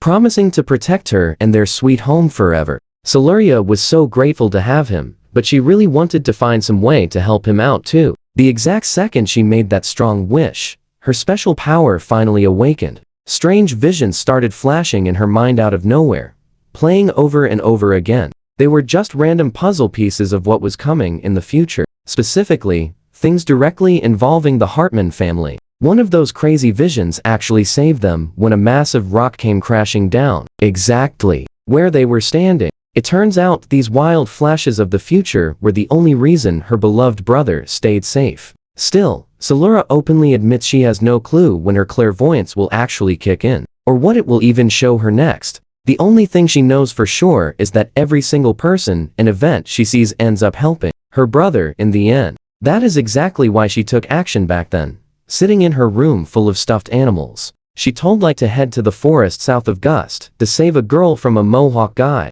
Light recognized the name Dagura immediately, promising he would totally handle it. In her vision, she only saw the little girl and the dangerous man with the Mohawk. But when that moment actually happened, Sold was right there, too, completely changing everything. Siluria sits surrounded by toys, happily telling Tilty how she can clearly see Sold's shape. But Tilty just looks on, saying she is the only one who can really decide things like that for her brother. Like stands alone, looking out at the city lights, seriously wondering if these new people are true friends, or just another set of enemies to fight. So what do you and I make of this? The next morning at the estate, as Sold and Tilty walk the halls, she points out Siluria is completely missing. You and I need to watch this. Siluria admits her powers cannot see Sold at all. Sold pauses, trying to figure out how her wild clairvoyance magic actually works in reality. Then, boom, it finally clicks for him. For some crazy reason, Siluria cannot see his specific future coming.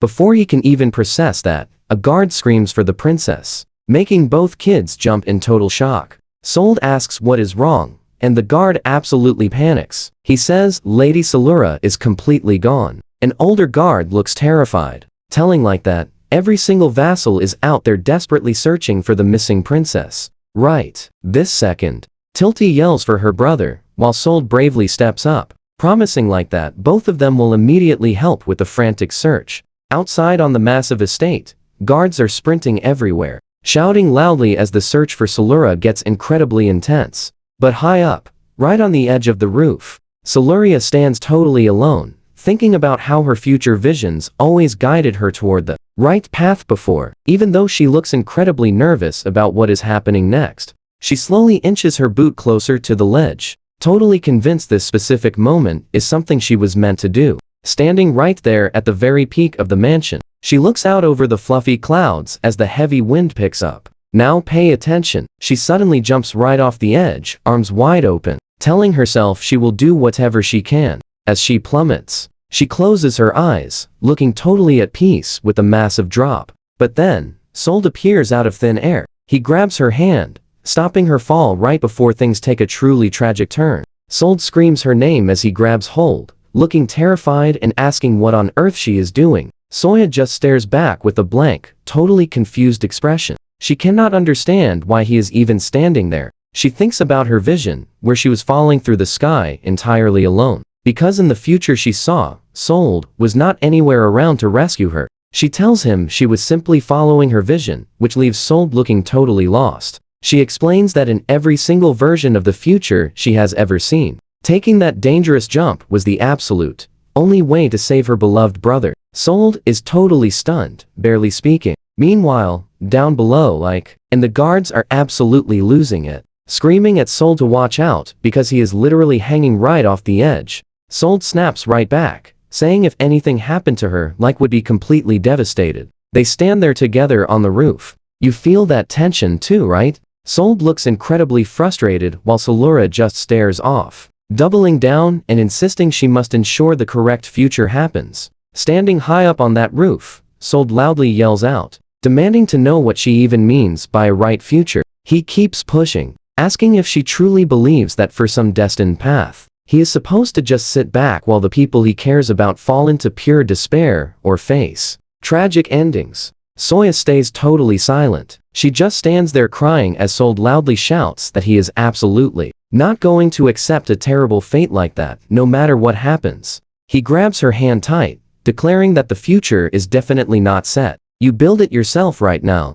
Siluria's eyes go wide, totally shocked by his powerful words, because absolutely everything finally clicks into place for Soul, and he finally realizes exactly why she was never able to see his future visions. It is because he is a reincarnator who ignores this world's original script, and while the original Soul Ranger was meant to fade away in the game, he is standing right here, very much alive. Sold stands on the edge and shouts that he will make his own future, while realizes he does not have a set script.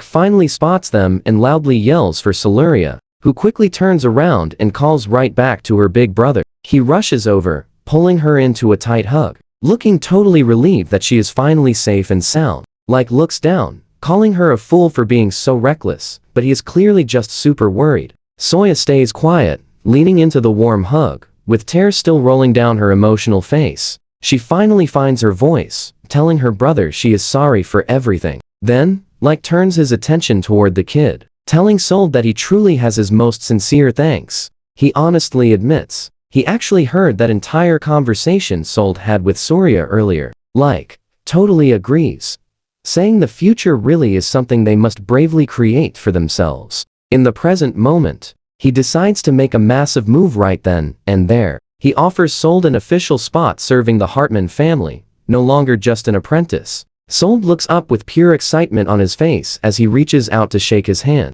Like, tells him to just call him Reich from now on. And Sold happily agrees while Salura watches them bond. So what do we take from this? Reich gives Sold pure respect, calling him the absolute savior of their house. Sold just stands there with a proud smile. Stick with me here, because suddenly a frantic knight comes sprinting over, yelling for the young master. Like, tells him to relax, since the guy is just relieved she is okay. But the knight is not done. He loudly reports another huge problem, shouting that a massive rift just appeared in the southern forest. Like, and Sold both freeze completely, with, Like, yelling out in absolute shock at the crazy news. The whole mood shifts instantly as, Like, gets this intense look, declaring the day has finally arrived. Sold instantly starts panicking. He asks if it is actually a rift, secretly thinking this perfectly matches what happened in the game. Like, confirms things just got super chaotic, explaining a portal to the monster realm opened.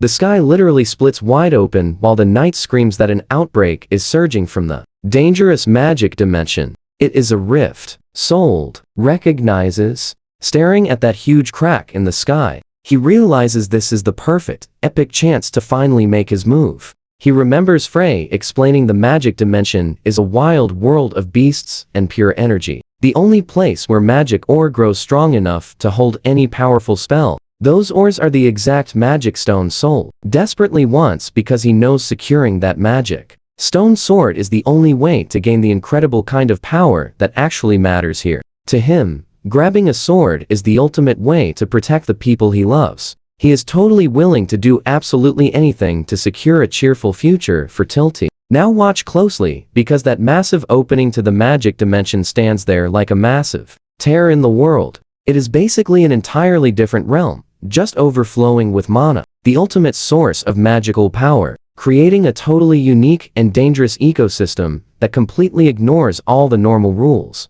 from the human world. Inside this crazy world, wild beasts and strange plants are totally nurtured by mana, and moderate amounts of it simply transform into awesome magical power. In totally normal doses, it never affects humans. But once mana levels push past what a body can actually handle, it triggers heavy dizziness and severe nausea that only gets worse. In the absolute worst case scenario, absorbing that much mana is an instant game over. Like points out that according to the reports, the intense mana concentration inside the specific magic dimension is off the charts. To guarantee nobody gets bad mana poisoning, he firmly decides that only he and elite fighters with huge mana capacity are going in. Like turns to his squad, asking Zig and Otter if they are ready to move. They shout back they are totally set, while Zig flashes a big smile, promising the young master she has his back. Then Otter steps up with absolute loyalty, proudly declaring his entire life belongs to House Hartman. Finally, Like tells Ein he is leaving the estate in his hands,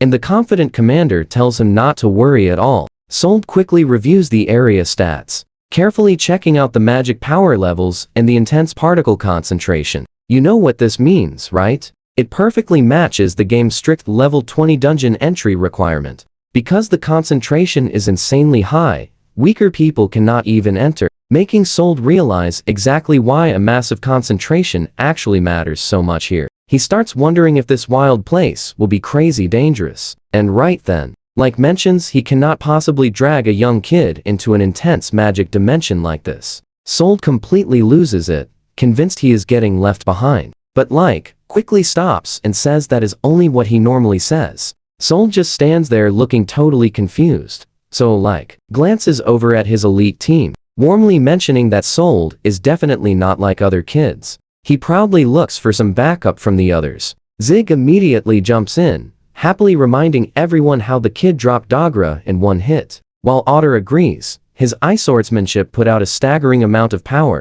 Even Ein confidently speaks up, stating that although the boy cannot cast magic himself, that incredible magic sword will be a huge asset for the raid team. Like admits, it is still pretty hard to believe, but he cannot ignore the fact that his 3 strongest elites are totally vouching for him. He looks Sold directly in the eye, admitting it is super dangerous, but asks if he will lend them his awesome strength anyway. Sold is completely in, shouting yes. As he happily agrees to help like out with the upcoming dungeon raid, his mind races, thinking that if he can just pull off this raid, he is thinking that if he can just successfully score an amazing magic stone inside the dimension, he can finally forge a legendary sword that absolutely will never break or shatter whenever he actually decides to unleash his complete and ultimate full power. But when he uses his full power, but right before they finally head out, he slowly turns back to Tilty and gently calls her name, genuinely looking a little bit worried about leaving his dear friend behind, while he bravely steps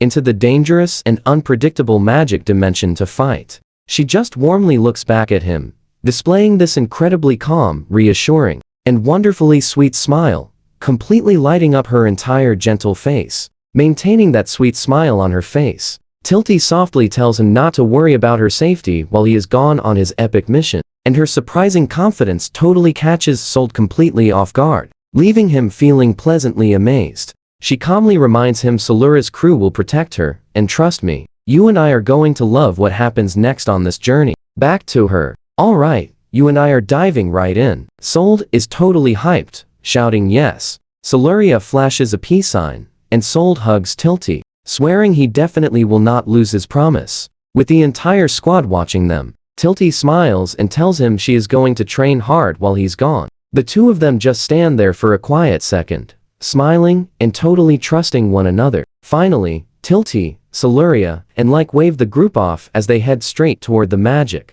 dimension. This whole squad is super fired up and completely ready. With Sold and the knights finally heading out, a horse carriage leaves the city of Gust behind, pushing toward the south forest. The group treks deep into thick, overgrown woods where the dirt path gets extremely rough. While walking ahead, Sold looks around, asking like if this happens often. Like admits it is his first time too, explaining that this crazy demon dimension is basically just a really massive, completely random disaster. He explains these rifts open entirely by accident and just keep growing. Once they pop open, all sorts of wild, terrifying magical beasts just start pouring endlessly out of the massive holes. If they just ignore it, the whole area gets completely destroyed, and everyone living nearby is in massive trouble. So, they have absolutely no choice but to seal the rift before everything gets way worse. Like points out that this specific rift randomly popped up right in his family's own territory. Like keeps talking as they walk, explaining if this rift ruins things,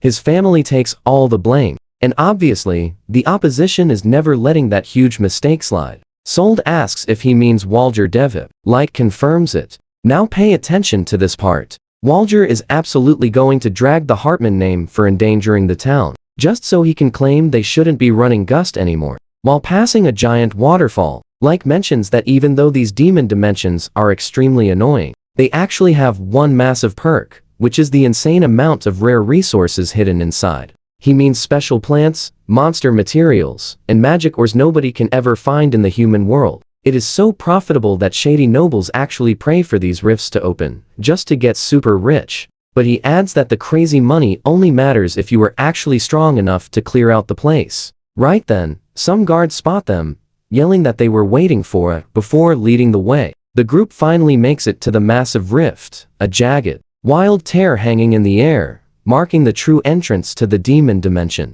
Sold starts looking around, getting a really weird feeling, and asks if the spot is what he thinks. One of the knights says he is totally spot on. It is the exact same place where Sold fought and defeated Dogura just recently. The energy around this rift feels super heavy, looking like a giant mouth waiting to swallow them completely. Sold just cannot shake the feeling that something is off. He wonders if this rift opening here is a coincidence. I know what you're thinking, but get this. Like mentions they actually got reports about Dogura's frozen body vanishing from this spot. Mober confirms it, saying by the time any soldiers arrived to check, the body was completely gone, and this crazy rift was in its place. Zig tries keeping things chill, telling Like not to worry since Dogura was completely defeated, and she asks Sold to back her up. Sold says everyone saw it happen, but Like figures Walger probably sent someone to grab the body just to totally cover his shady tracks. With this dark mystery still hanging over them, everyone totally locks in,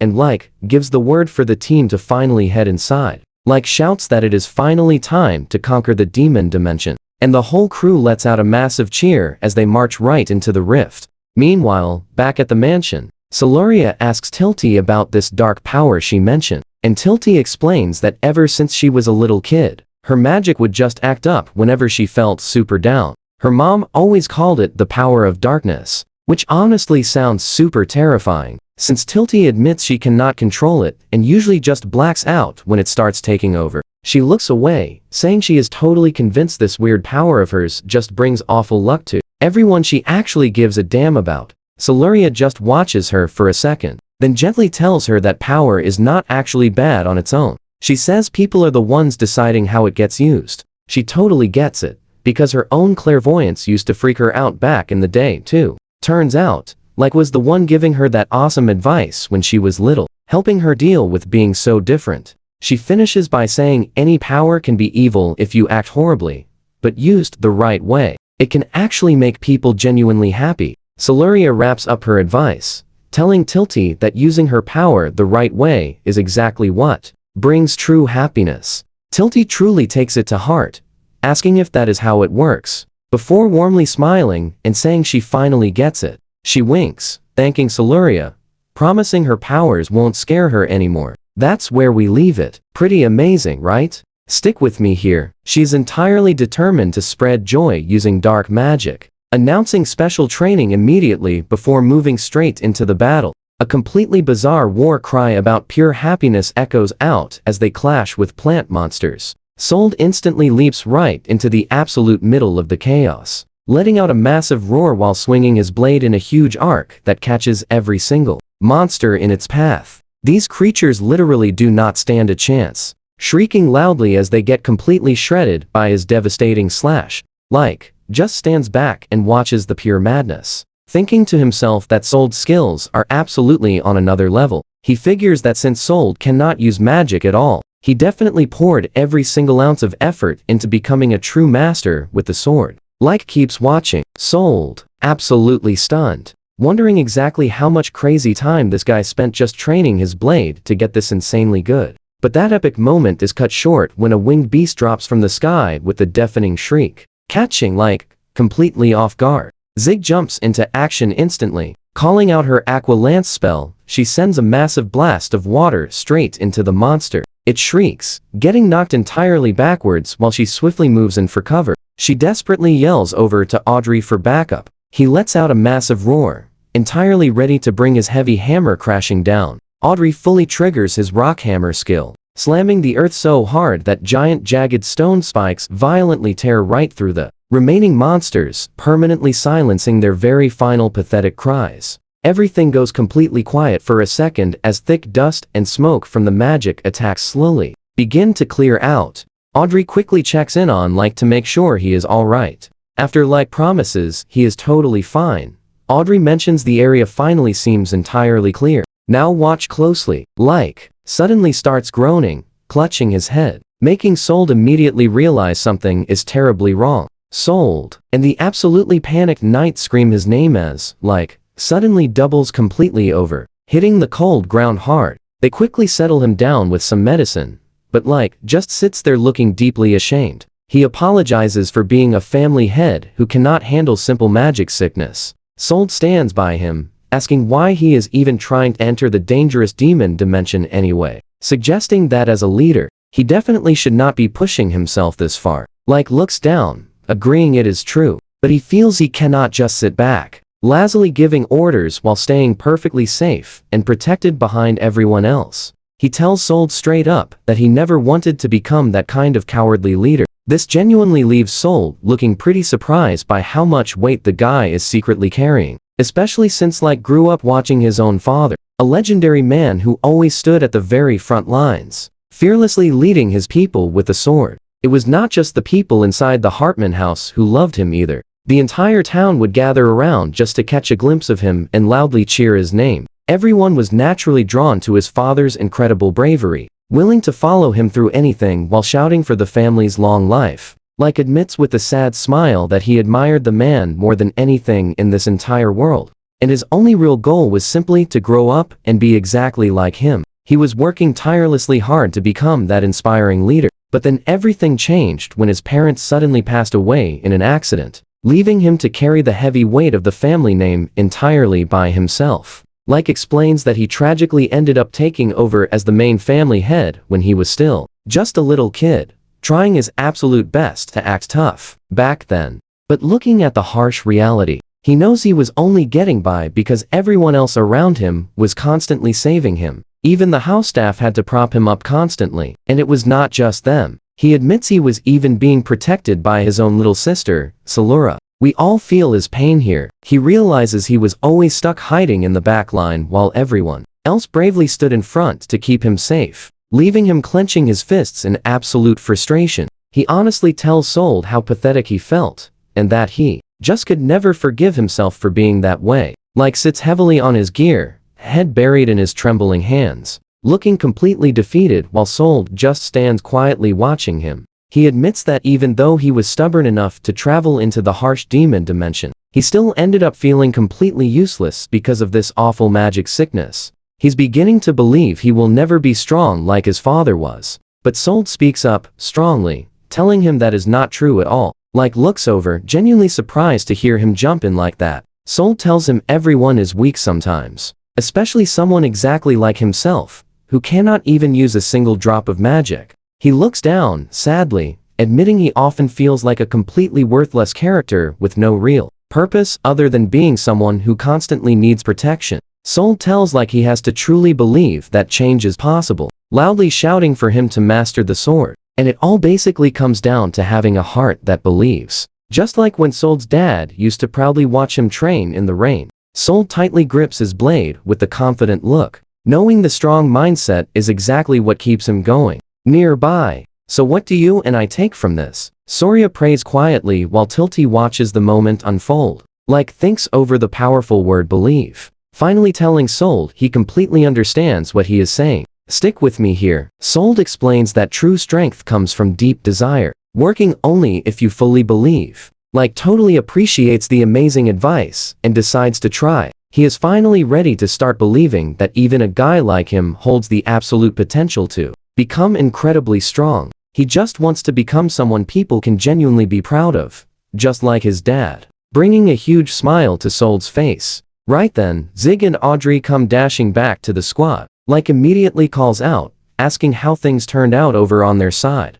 Zig tells that it is just a straight shot from here, and she looks completely confident. Then Audrey points out that this magic dimension features a surprisingly simple layout compared to the others they have explored. Starts explaining to Soul that these dungeon dimensions are basically wild distortions from another world, usually taking the shape of tiny, weirdly designed gardens that look totally different every single time they pop up. Ein points toward a jagged path ahead, guessing there is a massive dome further in where the core probably sits. But Soul honestly has no clue what a core is. Explains it is the absolute heart of the dimension. He mentions that this entire space is made of packed magic energy, and all that raw power comes from the core. The core looks different everywhere you go. Sometimes it takes the shape of a weird plant or a glowing stone. It can even appear as a magic beast, literally a giant monster hiding the core inside. Finishes the explanation by revealing that destroying the core is the only way to finally close this rift forever. Ein tries keeping the mood super light, adding that these basic cores usually are not a big problem.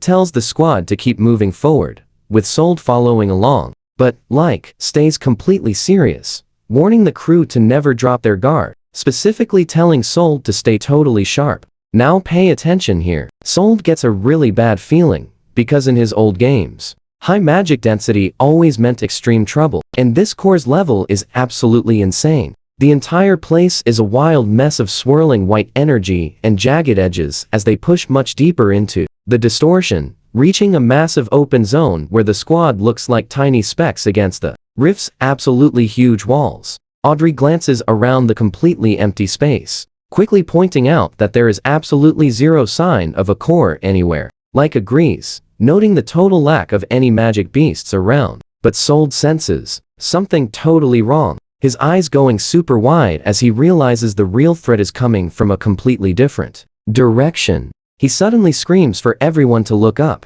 The entire crew stops completely dead in their tracks, looking up in absolute shock as a massive shadow drops down on them. Zaid loses her words completely, while Ayn just stares up, swearing. They have to be joking about the absolute size of this thing. Diving toward them, like, hits the ground looking totally terrified, barely managing to whisper that this beast is so impossibly huge that Sold and the knights basically look like tiny little bugs next to its massive wings and giant tail. It is a massive black dragon with 3 eyes, letting out a roar that shakes everything. Zig realizes it is the legendary dragon from those ancient stories, while Ayn screams about facing a real black dragon, like, completely starts spiraling. You and I are probably wondering the exact same thing. How do they beat a core that is a monster? But Sold steps right up with his sword drawn, telling like, to just believe in him. The kid looks completely locked in, loudly promising that no matter what insanely huge enemy they face,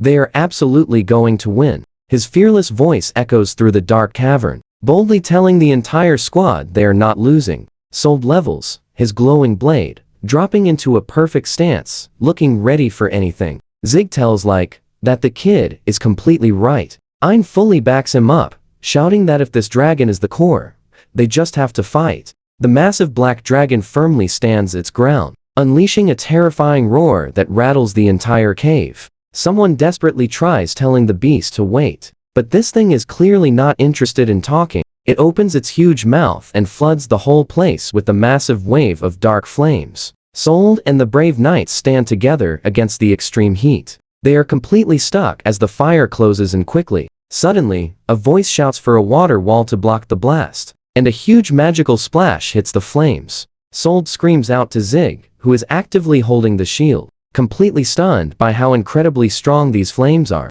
Zig realizes her magic is hitting its absolute limit, warning the guys she cannot hold it much longer. Someone shouts for everyone to fall back as the furious dragon prepares another strike. But Sold just looks totally annoyed. He is completely done waiting around and prepares his move. He lets out a massive yell as the entire room explodes into a wild mess of intense fire and magic. The dragon looks up in total shock as a truly massive strike crashes down. It never saw it coming. A blinding light washes over everything as the hit lands square on its head. Sold realizes this is not just about Tilty anymore. He finally understands the true secret to unlocking his wild power, and that is where we leave it. He protects his crew, unleashing his epic water wolf technique in one fast flash. Alright, you and I are jumping right back into the madness. The knights are completely losing it over this kid's magic ice sword. Even like, cannot believe he actually froze an entire dragon into a massive statue.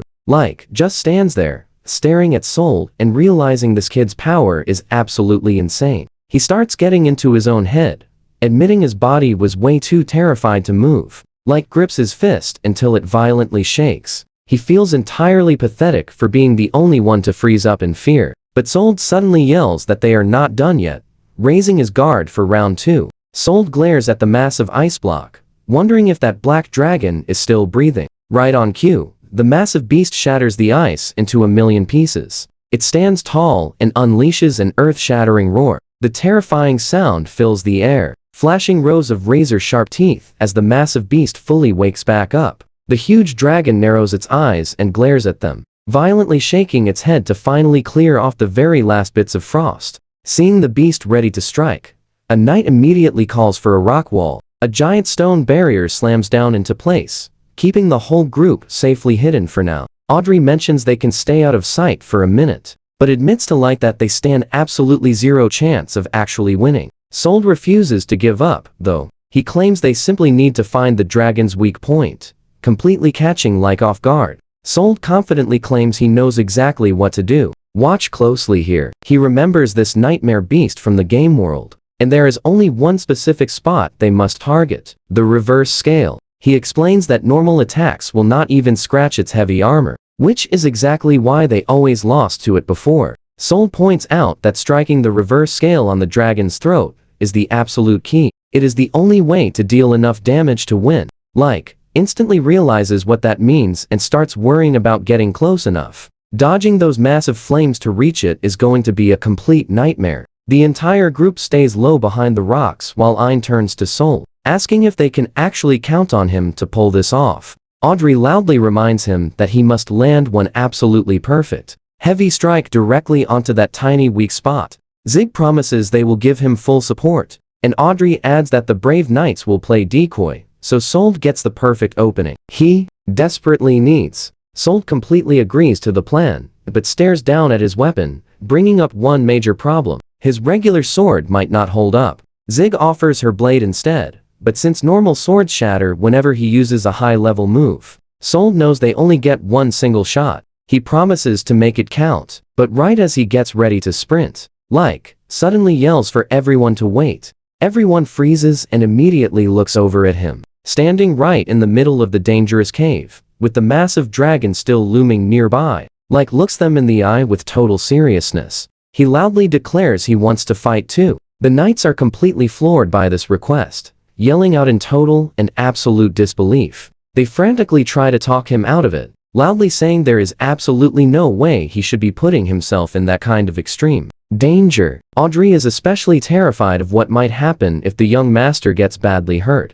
He warns that if anything bad happened to him, it would literally be the end of everything. But just clenches his trembling fist tight, shaking slightly as he boldly declares that he knows exactly what is at stake. He fully understands the huge danger, but refuses to just stand by while everyone else fights. Suddenly, Sold speaks up and completely cuts through the heavy tension, telling straight up that he absolutely believes in him. He looks right in the eye and suggests they just go for it, fighting this giant dragon together as a real team. You saw that too, right? The knights watch Sold hold his ground, and finally flashes a confident smile, giving a simple nod to agree with the plan. Sold grins right back. Both of them are ready to give it everything they have got. Seeing the young master confidently step up like this makes the hardened knights feel incredibly emotional. They simply cannot help feeling massive pride, even though one veteran knight just grunts loudly to hide his true feelings.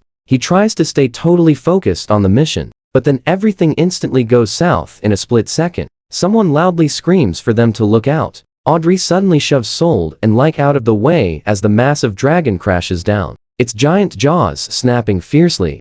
Realizes they have been spotted and yells that it finally found them. The knights quickly scramble into position, and one knight kicks things off by calling out an aqua chain spell that sends magical water swirling absolutely everywhere. Then he quickly follows up with a rocklock move, forcing massive chunks of solid stone to violently burst out of the earth. The heavy water chains wrap incredibly tight around the dragon's head. This keeps its terrifying jaws shut fast, while the heavy rocks slam down on its claws to stop it moving even a single inch. The furious dragon lets out a muffled roar while the brave knight uses absolutely every bit of his strength to keep this giant monster grounded. He desperately yells for Soul to attack immediately, struggling to keep the giant dragon pinned. He cannot hold this magic much longer. Trust me, you and I must see what happens next. Soul confidently shouts back that he is on it. Let us dive right in. He grips his sword tight, sprinting at the beast. He knows exactly where to hit that reverse scale. Sold finally spots that glowing reverse scale right on the dragon's neck. He lunges forward, shouting out loud, pouring absolutely everything into one truly epic, world-shaking strike. The massive dragon flinches hard from impact, but instead of falling down, the beast blasts straight into the sky. It creates a massive shockwave, sending dirt and heavy rocks flying everywhere. The knights are completely caught off guard. One guy can barely believe how incredibly fast it moved, while another soldier immediately panics, watching their giant target slip away high into the sky. Yells for everyone to look out. He mutters under his breath, realizing they just completely lost their upper hand. Up above, the mighty dragon lets out a low growl, looking right down at the knights who just stand there frustrated. One of the men openly admits he feels completely useless now that the giant beast is totally out of reach. The dragon stares back with its cold, glowing slit eye, just waiting for the perfect moment to finish them. Like, tightly clenches his teeth. He feels totally useless because he could not do a single thing to stop it. But right as he beats himself up, his eyes go incredibly wide. He catches a glimpse of something that completely stops his momentum. He spots Sold standing out there totally alone, and loses it. He screams at the kid to run away immediately, but Sold does not even flinch for a single second. He just holds his ground with a perfectly calm look. He stares back at Like as if he has absolutely everything completely under control. The kid says he truly believes in him, which is the absolute last thing Like expected to hear. Like, just stares back, completely stunned into pure silence by his amazing confidence. Meanwhile, now, pay close attention here. The dragon hovers right above them, opening its massive jaws as bright light quickly gathers in its throat. It unleashes a massive blast of pure energy. It slams the earth with enough wild power to wreck absolutely everything in sight. A giant cloud of dust and dark smoke kicks up, completely hiding the battlefield below, while the giant dragon watches from above. The massive beast looks through the haze. It bares its teeth, waiting to see if anyone somehow survived that hit. Soul drops from the sky like a blazing meteor, aiming his blade right at the dragon. Like watches with his heart in his throat, yelling out that he is completely counting on the kid to finally end this. They move together in one epic final push. The wild pressure builds as Sold lines up his shot. Sold screams back that he is totally on it. His fierce expression shows he is not backing down for a single second. He swings with everything, unleashing a massive strike that carves straight through the gigantic beast. The dragon does not even have time to react before the sheer power of that hit completely wrecks it. The massive creature finally crashes into the ground, kicking up a giant cloud of thick dust and smoke. As the fight ends, the knights absolutely lose it. They cheer loudly about how they actually won and how that teamwork was totally on another level. Soul just gives a cheerful little laugh, telling Like that this awesome victory belongs to him for holding things together. But Like isn't having it, telling the brave kid that he is the true reason they're all still standing. Like stands there looking down, honestly admitting he wanted to be brave, but his legs just completely froze up in front of that dragon. But watching Soul jump right into the fight without a single doubt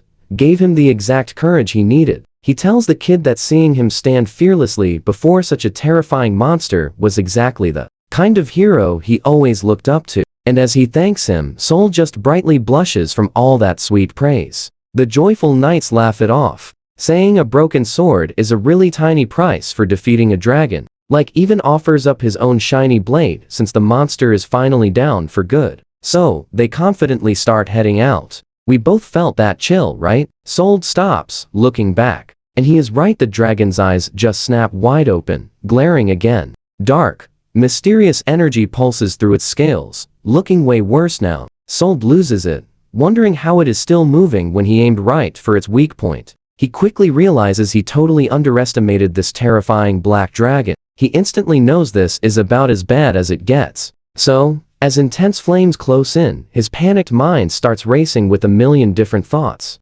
Like, and the others can only watch and scream loudly. But Soul doesn't even have time to think. His body simply moves on its own. And right in that very moment, the beast unleashes a massive blast of raging fire that definitely should have wiped everyone out. Instantly, Ein grabs Like to pull him down, while Audrey watches the blazing inferno wash over them. But somehow Like screams out for Soul, thinking there is no way the kid could have actually survived a direct hit like that. From way up high, the dragon's fiery breath looks like it swallows everything. Yet a small, magical bubble holds firm. Even the dragon looks totally confused as the fire starts swirling, pulling right away from the target, leaving the knight staring in pure shock. Audrey asks, what is even happening? As Like clearly notices the wild fire acting like it's being pulled right into one single point. All that heat and energy starts converging on Soul like he's a human vacuum. Like, just stares right into the center of the blast. Trust me, we aren't ready. He yells out in total shock, because Soul is standing right inside that heat. Come along with me. He senses the dragon is using demonic power, just like his fight with Fenrir. Gripping his sword tight, a sudden spark of inspiration for a brand new technique hits him. and he just starts laughing like a total maniac. He shouts that this is the best feeling. Dark energy wildly swirls around his body. Lake screams Sold's name while the nearby knights just stand there watching in absolute shock. Audrey cannot even comprehend it, asking if the kid actually absorbed those flames, while Lake realizes Sold literally forged that fire into a brand new glowing blade. Sold confidently thanks the black dragon, telling the massive beast that its attack actually helped him evolve and become so much stronger. Sporting those wild dark marks on his face and a massive grin, he looks like a completely different person standing there. The furious dragon roars loudly, but Sold just keeps his cool. He is finally ready. Lake and his brave knights are completely stunned by what they see. Lake seriously wonders what kind of insane power Sold is hiding, because nobody should ever be able to turn dragon breath into a sword. Sold just gives a calm look. Watch closely now. He is fully locked in, ready to show what his demon god style can truly do. Sold stands tall with those dark marks on his face, feeling the incredible power. He mentions he is finally starting to figure out how to trigger this epic ability, explaining he first has to take a specific stance and catch the enemy attack head on.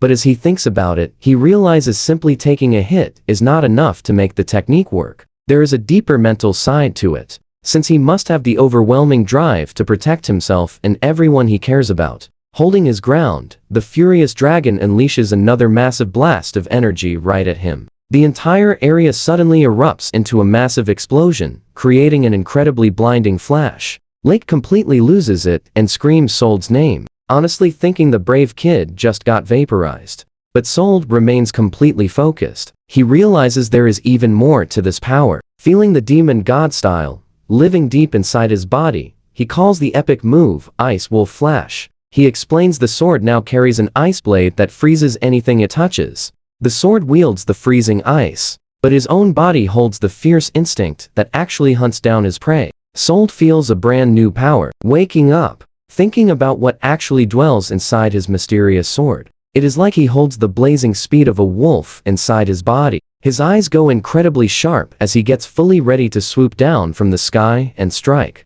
He realizes he now wields the black dragon's very own blade of flame. Launching himself boldly forward, he calls out his epic technique, Black Dragon's Flame Wings. Letting out a massive yell, his entire body transforms into a streak of fire. He looks exactly like a fierce dragon cutting across the sky with insane speed, leaving a brilliant trail behind. You and I knew this was coming. The dragon is too slow, and Sold screams at the beast to eat its own flames. He fiercely slams into the dragon's neck with everything he has. A massive pillar of raging fire explodes upward, blowing the dragon's head back and completely wrecking the entire place. Lake and his knights are absolutely losing it with pure excitement. They cheer wildly, even though Sold's mighty blade is completely snapped off right at the handle. He truly put his entire soul into that final hit. Now, he stands amid the thick smoke, proudly pumping his fist and celebrating this absolutely massive win. The monstrous black dragon, the core of this entire demon dimension, finally starts completely burning away into absolutely nothing. As the thick dust settles, the whole group just stands there, trying to catch their exhausted breath. Sold looks over at Lake with a huge grin, while Lake remains completely stunned by the kid's incredible power. When the beast vanishes, it leaves behind a massive magic stone, glowing brightly right in front of them. Audrey loudly asks Lake what something that insanely huge is even worth. Lake excitedly replies, it would easily sell for at least 1 billion. Staring at the giant magic stone, Sold realizes with an epic find like this, he can actually do it. He can finally craft the amazing sword he has been planning. Thinking about how incredibly happy Tilty will be with this gift, he tells her to just wait. Meanwhile, back at the Hartman estate, the focus shifts entirely to Tilty. She is currently straining with everything she has. She barely keeps a painful sound from escaping as she tries to handle a massive swirl of wild, dark energy. Siluria cheerfully roots for her, but Tilty just grunts, saying she is putting every bit of her control into it. Siluria says she almost has it, but Tilty finally hits her limit, wildly gasping for air as she watches the dark power she tried to shape completely shatter into a bunch of tiny pieces. Dropping to her knees, she breathes hard, absolutely hating that she just failed again. Siluria tries getting her to take a quick break, since she has been training practically forever, but Tilty looks up, determined to keep going because her big brother works so hard. and she really needs to keep up. Soluria sighs, telling Tilty she is being way too stubborn about this intense training. Tilty laughs and apologizes, but then a huge explosion rocks the building. Trust me, you and I will want to see what happens next. Soluria lets out a loud scream as the walls shake and dust falls everywhere. You and I are jumping right into the chaos. Soluria points outside, and Tilty is completely bewildered. Down in the wrecked garden, a massive cloud of smoke and heavy debris completely covers the entrance where the main gates used to stand, revealing the Hartman Knights scattered all over the ground, barely groaning in the dirt. Commander Ein stares at the smoke in total shock, completely stunned because the guy standing right there was supposed to be permanently gone.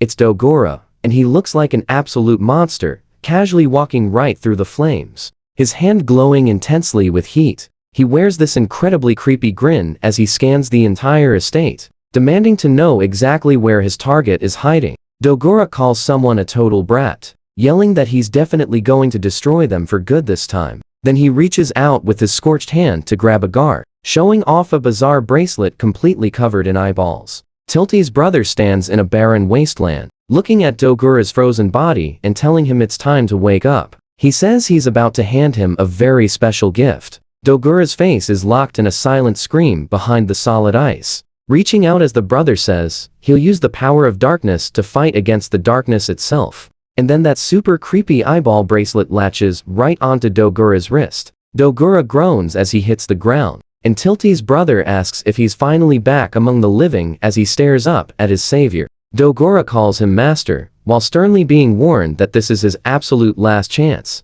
with an incredibly cold look in his eye. Now, pay close attention here, because things get wild. Tilty's brother gives the final order to go finish that brat. Dogora feels absolute power overflowing through his entire body, telling his master it's handled. He lets out a massive roar, screaming he will absolutely destroy his target this time. Standing right outside the Hartman estate, he fiercely yells for Solo to come out, because he clearly knows the kid is hiding inside. Dogora raises his hand as dark energy blasts outward. That creepy eyeball bracelet on his wrist, glowing with intense power. His face twists with absolute rage as he loudly yells that he's going to blow away everything in his path. The ground starts shattering from the pressure. Soluria watches in pure fear, while Tilty desperately screams at him to stop. Soluria tries to tell him her brother isn't around, but Tilty steps right up, bravely saying she won't let anyone hurt the Hartman family. Dogora just laughs with that creepy grin, calling Tilty the priestess of darkness and saying he's been waiting to see her. He leans in really close, mockingly asking her to show him that amazing dark power of hers. Just one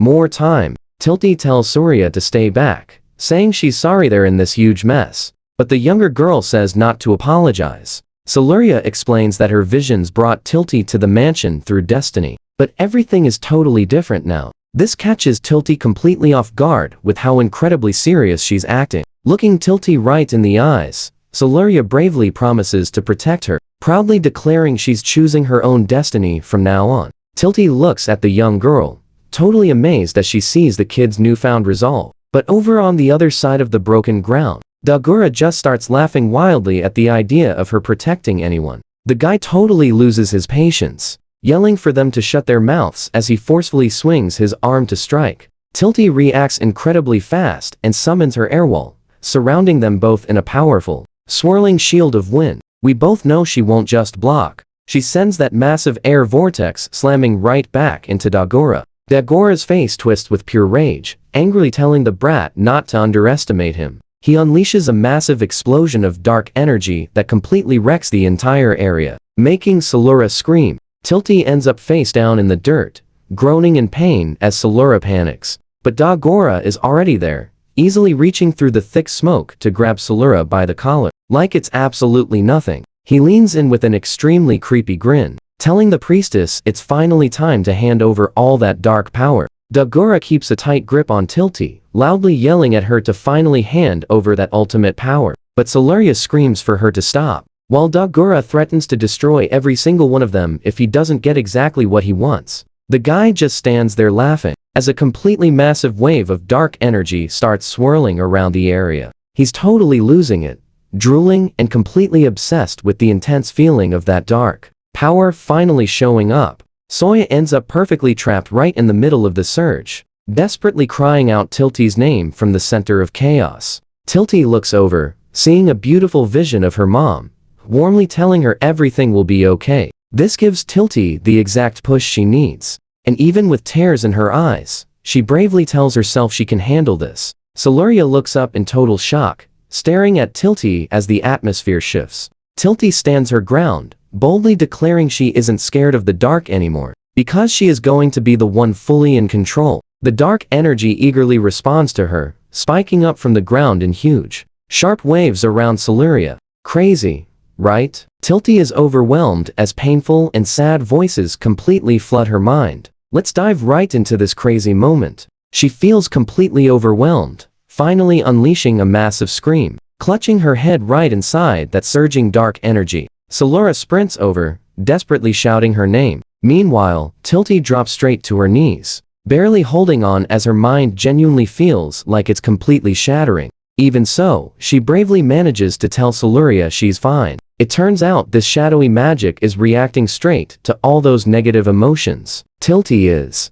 struggling with right now. She quickly realizes that to actually tame this wild energy, she must win the tough battle against her very own swirling emotions. Honestly, she's terrified that all the deep sadness and hardship she's faced might simply be way too much to overcome. But even with Dogura holding her captive, she bravely reaches out to the dark aura and asks for a favor. With tears streaming down her face, she desperately begs the power not to turn into something that brings more misery. Instead, she prays it transforms into a light-hearted force that brings happiness to everyone. Dogura looks totally freaked out, loudly demanding to know what is actually happening right now. Watch closely now. The darkness starts gathering around them in a massive wave. While he's still gripping onto Tilty, suddenly, these gigantic shadow hands explode right out of the ground, instantly snatching Dogura up. He totally loses it, yelling wildly and grabbing his arm as those creeping shadows wrap tightly around him.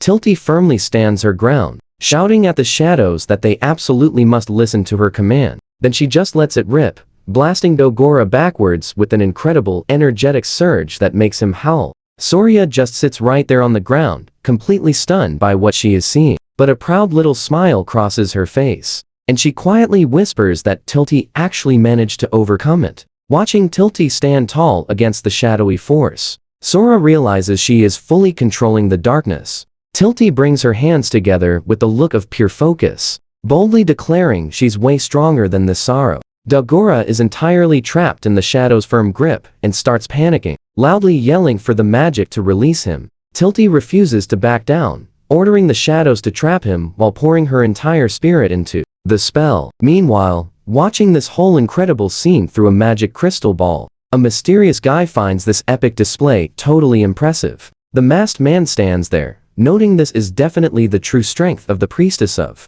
darkness, yet he knows there is still so much more to it. You and I know there's more coming. Realizing the dark abyss is still way too deep to understand, he simply stares, whispering Tilty's name like he's expecting another wild twist. Back at the fierce battle, Dogura howls in agony as those shadows squeeze tight, and Tilty decisively tells him to just give up already. Siluria continues watching from the sidelines with a massive, joyful smile, totally blown away by how absolutely amazing Tilty is being. Dogura's face twists into a massive scream as the shadowy power starts to completely overwhelm him. He can barely make a single sound, with only his hand helplessly sticking out before getting fully swallowed by the shadows. A creepy arm, covered in eyes, suddenly reaches out from the darkness, grabbing for whatever is left. Then a massive explosion of energy fiercely rips through the area, sending Tilty stumbling backward as she cries out. Siluria shields her eyes, shouting that the darkness is absolutely overwhelming. She can't believe they got blown back, while Tilty just sits on the ground desperately trying to figure out what the heck just happened. Both girls quickly look up at the sky, spotting a mysterious little winged shape hovering way high above them, revealing this demonic-looking monster with giant wings and way too many eyes. Just floating there, smiling nastily, the creature glares down at Tilty, calling her a brat and telling her straight up that he's going to completely eliminate her. Siluria stares right at the beast in total shock, barely able to get the words out that this thing is flying, but Tilty looks even more worried. Saying Dogura's name and realizing that this thing isn't him at all, she nervously watches the monster hovering over them, stating it's pretty clear that whatever they're looking at isn't human. The monster just smiles and tells her to perish, reaching out with a massive clawed hand. Salura screams at the very top of her lungs for Tilty to just get out of there fast. Tilty's eyes go completely wide as she realizes she simply cannot move in time. But then Sold and Reich suddenly fly right into the scene, with Sold bravely yelling for it to stop. The two of them land hard as a massive explosion of dust and light clears the area. Salura looks up at them, smiling brightly, feeling totally relieved that help has finally arrived. Tilty looks over at them too. Her face completely lights up now that the guys are standing firmly between her and that thing. Salura cheerfully shouts out to her big brother Sold and his friend Reich, asking if the two are actually okay. Eventually, the dangerous rift to the demon world closes for good, and our cheerful group starts heading back to town. One of the strong knights yells something from the front of the carriage while Sold and Reich sit in back. The group spots dark smoke rising from the mansion as they approach the city. Everyone quickly gathers outside the high walls to figure out a solid plan. So, what do you and I make of this? Sold explains they flew ahead using Reich's wind magic. Alright, come along with me. Sold questions how Doagura is actually alive again, staring at the creepy beast and wondering what it is.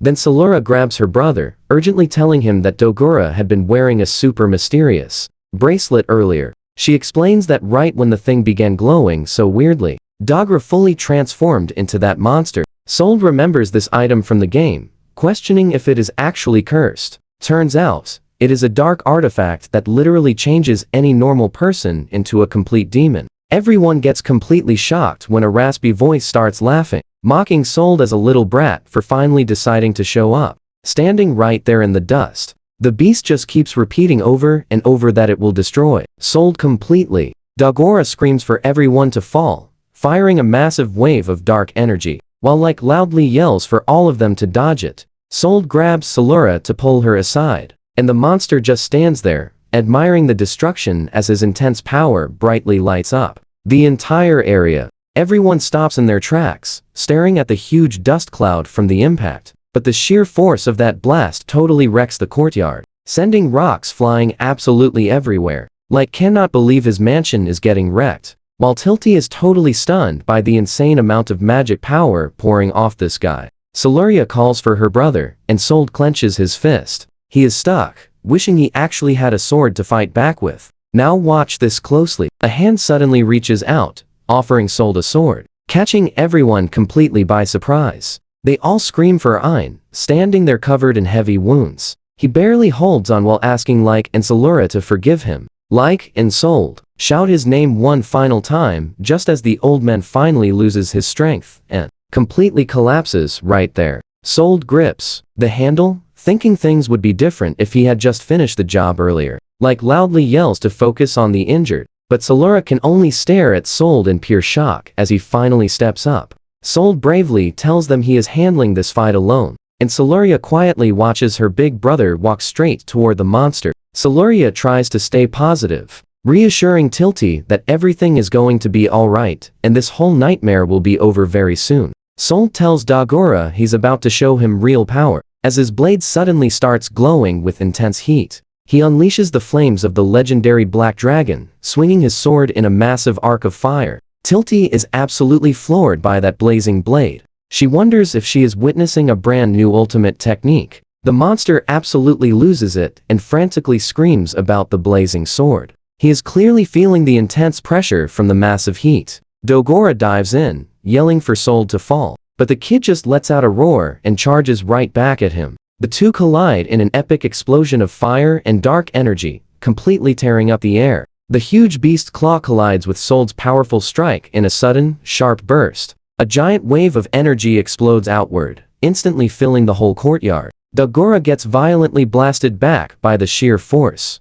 letting out a wild roar while losing his footing. Like and Salura watch in pure disbelief while Tilty cheers, totally hyped up by Sold, who just casually stands there, looking completely calm as the smoke clears. Even with his blade shattered, a giant crater remains right where the impact hit, showing everyone just how much wild power the kid used. But wait, a creepy laugh comes from the smoke. You and I must watch this. Sold turns as Surya asks what's happening, and Dagura gets up, looking like a total nightmare. Sold starts sweating, and screams that it is totally impossible for Dagura to still be alive. But the monster opens his mouth and charges up his dark prominence attack to finish things off. Dagura spreads his arms wide while dark energy fiercely surges through his entire body, making Sold question what the beast is even doing. And Solora just stare in total shock, completely unable to believe that the light pouring from the monster's face is getting so blindingly bright. And right then, the entire area gets swallowed by a massive blast of energy. Everyone watches from below as, yells about an overload. Move! While Solura loudly screams Sold's name and the nearby townspeople start absolutely panicking, frantically pointing at the sky, wondering what that light is, as a massive ball of destructive power hangs right over the city, centered directly above the Hartman estate, causing all the citizens to completely lose their minds since the attack is dropping straight toward the mansion, while Sold stands there feeling the totally insane magic pressure, realizing he does not have a sword to stop it. So, loudly orders to evacuate everyone nearby, as they frantically scramble for safety. Sold's heart drops, realizing he will not make it in time, but right as he is about to lose hope, a girl bravely steps out in front of him. It is Tilty, and she tells her big brother to leave it to her. Sold stands there totally stunned,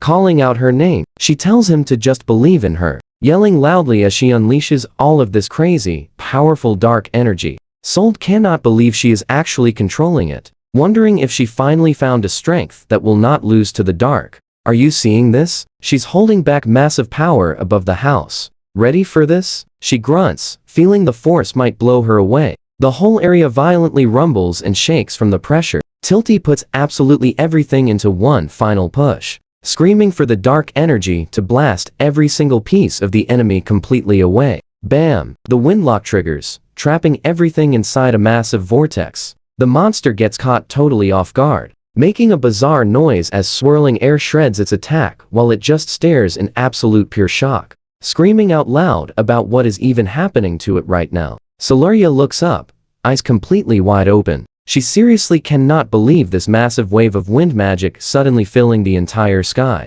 Calls out to Tilty, and Sold absolutely roars at his friends. It is time to back her up with everything they possibly have, since Solaria is standing right there, shouting they will protect everyone together as a team.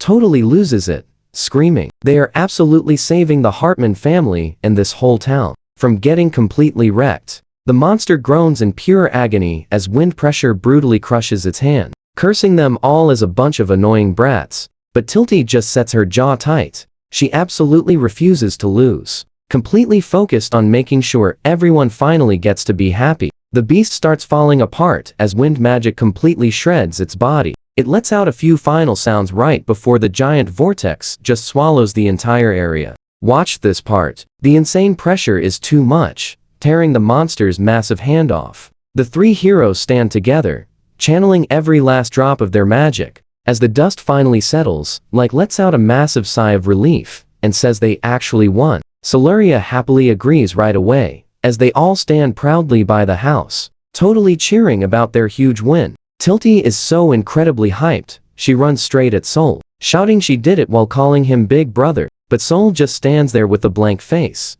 completely and utterly stunned. Tilty suddenly realizes what she just blurted out, repeating the words while looking entirely embarrassed. Soul moves super fast to hide the awkwardness, pulling her into a massive hug and telling her she was amazing. Soul is honestly feeling incredibly overwhelmed by everything happening today. Tilty is just giggling happily during the hug, but he seriously cannot stop overthinking the magic she just used. That power is terrifying. It swallows and erases any darkness it touches. That is exactly what makes her the absolute strongest villainess from the game world. Standing, radiating that dark aura. It is clear she is tapping into power born from pure despair. Soul holds her super close, promising himself that he will never let this dangerous power fall into truly evil hands. Moving on, checks the surrounding area and mentions that since the estate evacuated, nobody actually got injured. Soul tells he is so relieved that everyone is completely safe. He thinks deeply about the attack,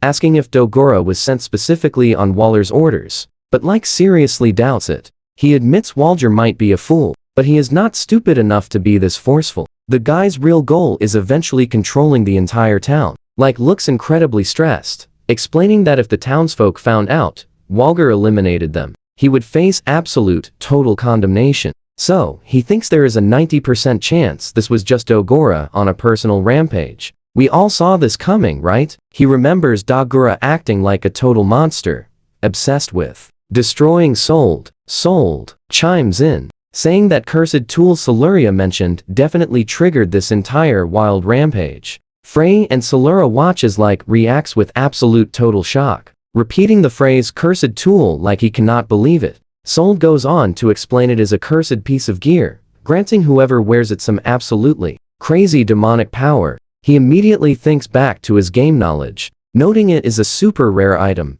usually only found inside the magic dimension, which completely reminds Lake of an old document he once read. He mentions it claimed a person gains that power at the terrible cost of being fully consumed by evil. Frey totally agrees with him, saying she noticed Dogora's bracelet felt incredibly creepy and was just violently overflowing with magic. The group stands together amidst the wreckage while Lake honestly wonders who would ever hand something like that over to Dogora. Sold realizes if it wasn't Walger, then it definitely must be the Titans, a shady, dark organization quietly working behind the scenes. Sold deeply thinks about these Titans, wondering if their main sinister goal this entire time was just to capture Tilty. It's a heavy thought, especially since he realizes Dogora seriously could have wiped out every single one of them. He freely admits that is the scary truth, but he still cannot figure out what those Titans are really after long term. Just as things get quiet, Surya suddenly pipes up to say she is totally fine, which definitely catches everyone completely off guard. She gets this incredibly determined look on her face and passionately shouts she will not lose to guys like the Titans. She is ready to fight too. Sol watches her, but his mind immediately races back to Tilty and the extreme danger she is in. That's where we leave it. Like jumps in, saying their power is the real deal and honestly amazing to watch. Stick with me here. Frey laughs, praising their 3 whole days of hard training. But Sold is totally shocked, since he thought it had only been 1 single day. He insists they were only inside that demon dimension for 24 hours. But Lake explains that time simply flows completely differently in that mysterious place. Then it clicks for Sold. He remembers his old game knowledge. Spending 1 day in that dimension always equals 3 days passing in the real world. Lake looks super pumped. He says, with Sold and Tilty teaming up, their awesome squad is basically invincible now. Sold stares right at Tilty. He realizes her magic is basically the absolute strongest power out there. It is the legendary magic of the game's ultimate villain, known entirely as the power of despair. He starts stressing over the tragic destiny of ruin waiting for her. He grabs her shoulders, while Siluria wonders why her brother is acting so strangely. Sold groans out loud, feeling totally overwhelmed by her heavy fate. Tilty notices instantly, asking if he is okay because he looks totally terrified. Sold tries to play it cool and claims he is fine, but Siluria can easily tell something is definitely wrong, especially as everything suddenly starts going completely blurry for him. In that exact moment, he realizes his head just is not working right. Tilty watches him with wide eyes, looking absolutely terrified for him. Now watch closely. Lake and Surya absolutely lose it, screaming out in pure shock as he starts tilting over. Sold's legs completely give out, and he hits the ground hard. The 3 of them frantically scramble to help. Siluria stands there completely frozen, watching the shocking scene unfold right in front of her. Lake starts yelling loudly, and Tilty looks like she might completely lose it. Both of them rush frantically over to the middle of the courtyard. Siluria and Lake loudly scream his name as they reach him. Later that night, at the estate, everything finally quiets down. Baba calmly explains that it is just a very clear case of severe mana depletion. She says Sold simply passed out from using way too much magic power. She tells them to stay perfectly calm, because he will be just fine with good rest. This leaves Tilty, Lake, and Siluria quietly standing by his bed, carefully watching over him while he peacefully sleeps. Lake points out how crazy it is for Sold to have mana depletion, especially since he is not supposed to be able to use magic. So that insane sword technique has to be the reason. He says it is honestly a massive mystery how he draws out that much power. Soria just stands there looking down, quietly calling out to her dear big brother. Sold is completely out cold with the towel resting there. It turns out the real reason he collapsed was the sheer strain of using that epic demon god style. But he will not actually find out those crazy specifics until way later down the line. Right as he is resting there, the knights suddenly burst into the room. They loudly yell for the young master and princess. Sold is so far gone, he does not even realize he collapsed earlier. Zig and Audrey rush in, totally panicking. They heard what happened and desperately want to know if he is okay. So Lake steps right up to calm everyone down. He says Soul just needs solid rest and will be back on his feet, which is a truly massive relief for the anxious guards. Zig is just so glad he is safe, while Audrey happily says they should all pray for his quick recovery. But then Zig shifts gears entirely. He tells Lake they actually managed to bring back that thing he requested, and Lake simply gives them a cool thumbs up and a smile. You and I both know something huge is about to happen. Tilty stands there completely stunned, desperately trying to piece together what they actually found, until she suddenly sees Zig holding up an absolutely massive glowing crystal. She nervously asks if that is the magic stone, and Lake confirms she is right.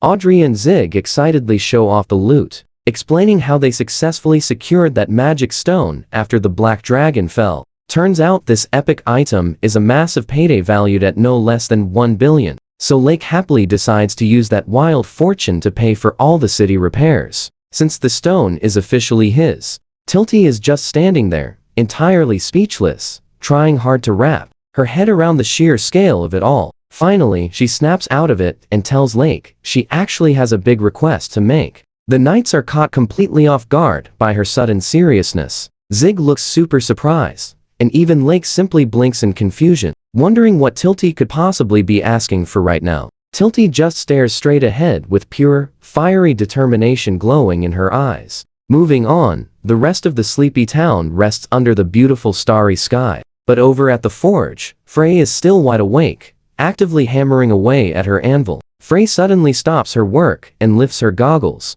wondering exactly who could be visiting the forge this late. She opens the heavy door and finds Tilty standing there with the cart, gently asking what could possibly be wrong. Tilty warmly smiles and reminds her about a promise they made. Meanwhile, Lake stands right behind her and so incredibly proud of himself. Frey's jaw fully drops, looking utterly floored by what they reveal. Turns out they brought that absolutely massive magic stone right into her shop, and she simply cannot even believe her own eyes. Tilty glows with pure excitement, delivering the goods. Trust me, we are going to love what happens next. Trust me, you and I are about to watch Frey break a serious sweat seeing Tilty's magic stones. That is exactly when Tilty completely drops into a deep bow, practically begging Frey to forge her big brother an incredibly special sword. She gets super serious, explaining how regular blades instantly shatter because they simply cannot handle his insanely overpowered skills.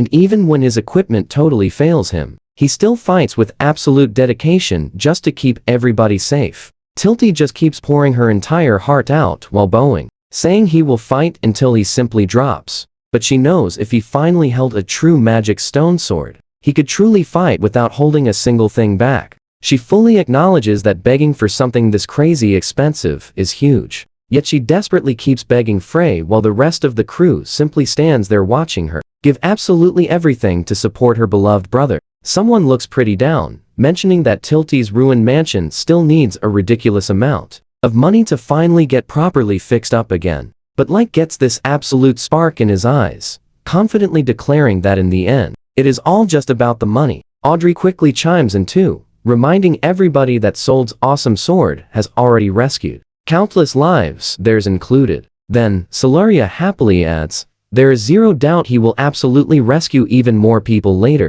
Hearing this, Tilty starts tearing up, realizing that kind of incredible value is something money could never actually replace. So, Like, turns toward the blacksmith with a massive smile, excitedly telling her to go ahead and use every single magic stone they brought. Sold completely deserves this amazing reward because he truly proved his worth. Between Tilty's incredibly heartfelt wish and Rake's clever planning, things are finally happening. Now watch closely. Rake expertly hands the massive stone to Frey. Checking it out, the blacksmith admits the magic inside is absolutely insane. and this job will be incredibly tough. Looking right into her eyes, Tilty passionately begs her to harness that pure power to forge the ultimate sword for her brother. So Frey thoughtfully looks at her. She thinks back to how helpless Tilty seemed when they first met, completely contrasting the fiercely determined expression she wears now while proudly fighting for her brother. She pats Tilty's head, promising to craft the greatest sword anyone has ever seen, telling her to leave it all to her.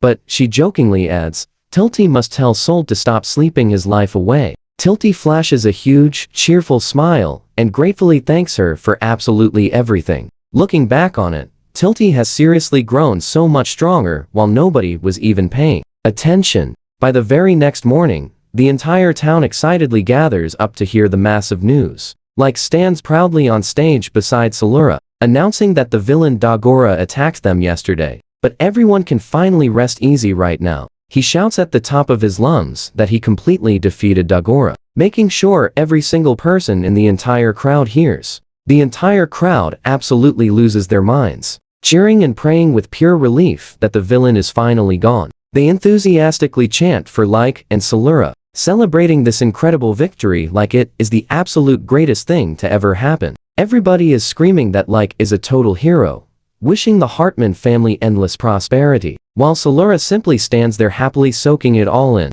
You and I totally saw this coming, right? Like turns toward the crowd, loudly revealing he didn't win alone. The person who truly saved everyone bravely stood up when Dagora attacked and things looked entirely hopeless. He explains how before the assault, an insane demonic dimension violently ripped open, forcing them to somehow face a literal legendary dragon. Like keeps the story flowing, telling the crowd about their absolutely brutal, all-out struggle against the terrifying black dragon. He even gets super honest, admitting his own legs were completely frozen from pure terror when it actually happened. But then, he proudly tells everyone he had a friend right there who helped him find the true courage to finally step forward. He describes this kid who was smaller than him and could not even use a single spell, but fiercely believed in his own path, explaining how this boy simply picked up a sword and trained relentlessly, never letting a single hardship break him, because he is the absolute true hero who genuinely saved everyone. Like dramatically points him out to the entire cheering crowd, shouting his heroic name at absolute maximum volume. He proudly introduces the son of the Ranger family, Sold Ranger, raising his fist high and demanding everyone cheer loudly for the incredibly brave guy currently resting after risking absolutely everything. The whole place absolutely erupts, wildly chanting for Lord Sold while loudly crowning him their ultimate town hero. They keep intensely cheering for the Ranger family, while Sold suddenly realizes that epic speech just made him legendary. Meanwhile, back in the mountains, Galland is just casually working the fields like normal, completely clueless that his family's reputation is absolutely skyrocketing, while his caring wife Moro gently calls out for him to take a break. Back at the ceremony, Like keeps the momentum going, loudly telling the crowd Sold is not the only hero they should be celebrating. He makes absolutely sure everyone knows Sold's sister was right there fighting alongside him. He proudly presents Tilty to the entire town, loudly shouting for everyone to cheer. The spotlight hits Tilty as the crowd completely loses it. Trust me, you and I will definitely want more. Jump in with me, the crowd is going wild. They shout praise for Tilty and the Ranger siblings, officially crowning them as the town's ultimate superstars. Tilty just smiles softly. She knows winning over the town was the perfect strategy, making it nearly impossible for any foolish rivals to even think about messing with her new, cheerful life. While the Hartman family shines brighter than ever before, the shady nobles are watching their reputations completely crumble, and the massive cheering crowd only makes the situation infinitely worse for those greedy guys. Meanwhile, Walger Debyhip is completely losing his mind at home, gripping his head and bitterly blaming the Hartmans and the Rangers for wrecking his plans. He shakes with total anger, desperately convincing himself that his family is the only one truly worthy to rule here. But reality is finally hitting him hard. He just cannot believe the locals are totally ignoring his authority to celebrate a bunch of teenage heroes instead. The more he stews over the events, the more confused he gets about why things turned out so badly. His face practically turns purple with frustration, completely blaming this massive failure on Dogura for going totally rogue and acting alone. Walger is having an absolute meltdown, pulling his hair and sweating profusely, wondering why he is taking all the blame when he firmly believes he did absolutely nothing wrong. Watch closely, a voice suddenly interrupts his whining, telling him straight up that this mess is entirely his fault. As a mysterious figure in a furry cloak steps into the room, the intimidating visitor reminds Walger that he was already warned this was his absolute final chance, and the panicking noble just lets out a terrified squeak, looking up. Tilty's brother stands there looking incredibly imposing, harshly pointing out that Walger still managed to completely fail at capturing the mysterious priestess, leaving the trembling noble to beg his master for mercy. He looks down at Walger with incredibly cold, sharp eyes, telling the guy he is completely useless. This is exactly why he had to show up and handle everything personally, since Walger failed the job on his own. Walger stays right on his knees, desperately trying to shift the blame by yelling that it is not his fault and the tricky Hartman family ruined absolutely everything. Tilty's brother just gives a dark, mysterious chuckle and says, "Very well," clearly moving on to his next master plan as he turns away from the coward. Over at the Hartman estate, Tilty gets caught off guard while her brother mentions how the mysterious priestess will quietly be watching over their affairs for a while. Standing out on the balcony, the masked man explains that the shadows are expanding, completely feeding off the intense emotions of everyone involved in this. We learn that Salura's mysterious abilities actually got way stronger during that entire chaotic showdown with Dogura, and her incredible energy is only going to keep growing more intense moving forward. Back at the mansion, a totally confused Walger asks how his master made Dogura lose control, but Tilty's brother just tells him to stay calm because he has one specific question. He asks Walger a simple question: do we think he still wants to rule? Walger answers yes, without hesitation. So the masked villain instantly offers him the ultimate power to dominate absolutely everything. He mentions a mysterious shadowy power, leaving Walger super confused. But Tilty's brother smoothly explains he will just use Walger's massive greed to make the magic work. He reaches toward the noble, and as he keeps describing this overwhelming power, Walger starts totally freaking out and wildly screams for his master. A creepy mass of shadowy energy and glowing eyes takes over, while the voice commands him to make this mysterious dark power grow, leading to a dramatic scream that endlessly echoes all the way through the mansion. Watching from the window, Tilty's brother notes that the young swordsman's soul is actually the major key to Tilty's growth. He stares out, quietly, thinking about the sword ranger and how the mysterious energy from his magic blade looks way too much like shadowy power. He decides they will uncover the truth soon enough, laughing to himself about what wild things will happen in the next experiment. Back at the house, Sol remains totally asleep in bed. He narrates that when he finally woke up, he had no idea a crazy new adventure was already starting. He just lays there with his eyes completely closed, thinking back on how he had absolutely no way to predict what was coming next. Over at the local blacksmith shop, lights still shine late into the night while the rhythmic sound of a heavy hammer strikes loudly. Inside, Frey works incredibly hard, complaining about how stubborn this magic stone is acting, but she is definitely not quitting. She proudly raises her hammer, challenging the stone to bring it on, because she will successfully forge it no matter what. With a wild look of fierce determination, she promises to turn it into the greatest magic sword ever crafted.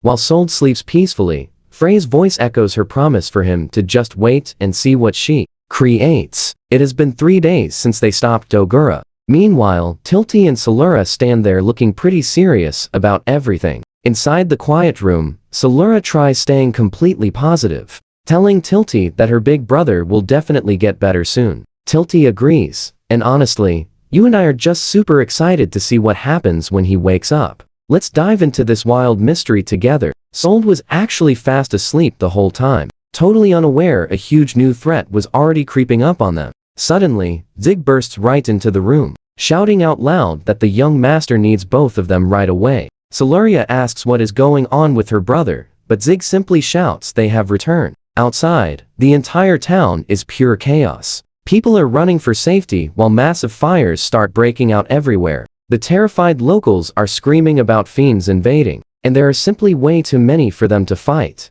Ancient stories claim that humans corrupted by cursed tools actually transform into terrifying shadow creatures known as Magians. Reich quickly warns the girls they got reports of a monster looking exactly like Dogura currently destroying the entire town. Inside his office, a loyal knight reports someone is using cursed tools again. Reich snaps into action, shouting that the absolute strongest fighters in the Hartman family will stop this disaster from spreading further. He looks right at his team, asking Audrey, Zig, and Sylvia if he can count on them. They all quickly agree to follow his plan. Things are moving super fast. Reich turns to Tilty, telling her he absolutely needs to borrow her incredible strength right now. Tilty looks incredibly excited to help out, telling Reich she is totally in. Meanwhile, Reich gives final orders, saying he and Ein will control the chaos from the mansion. As the brave team leaves, thick, dark smoke and huge fires completely take over the town.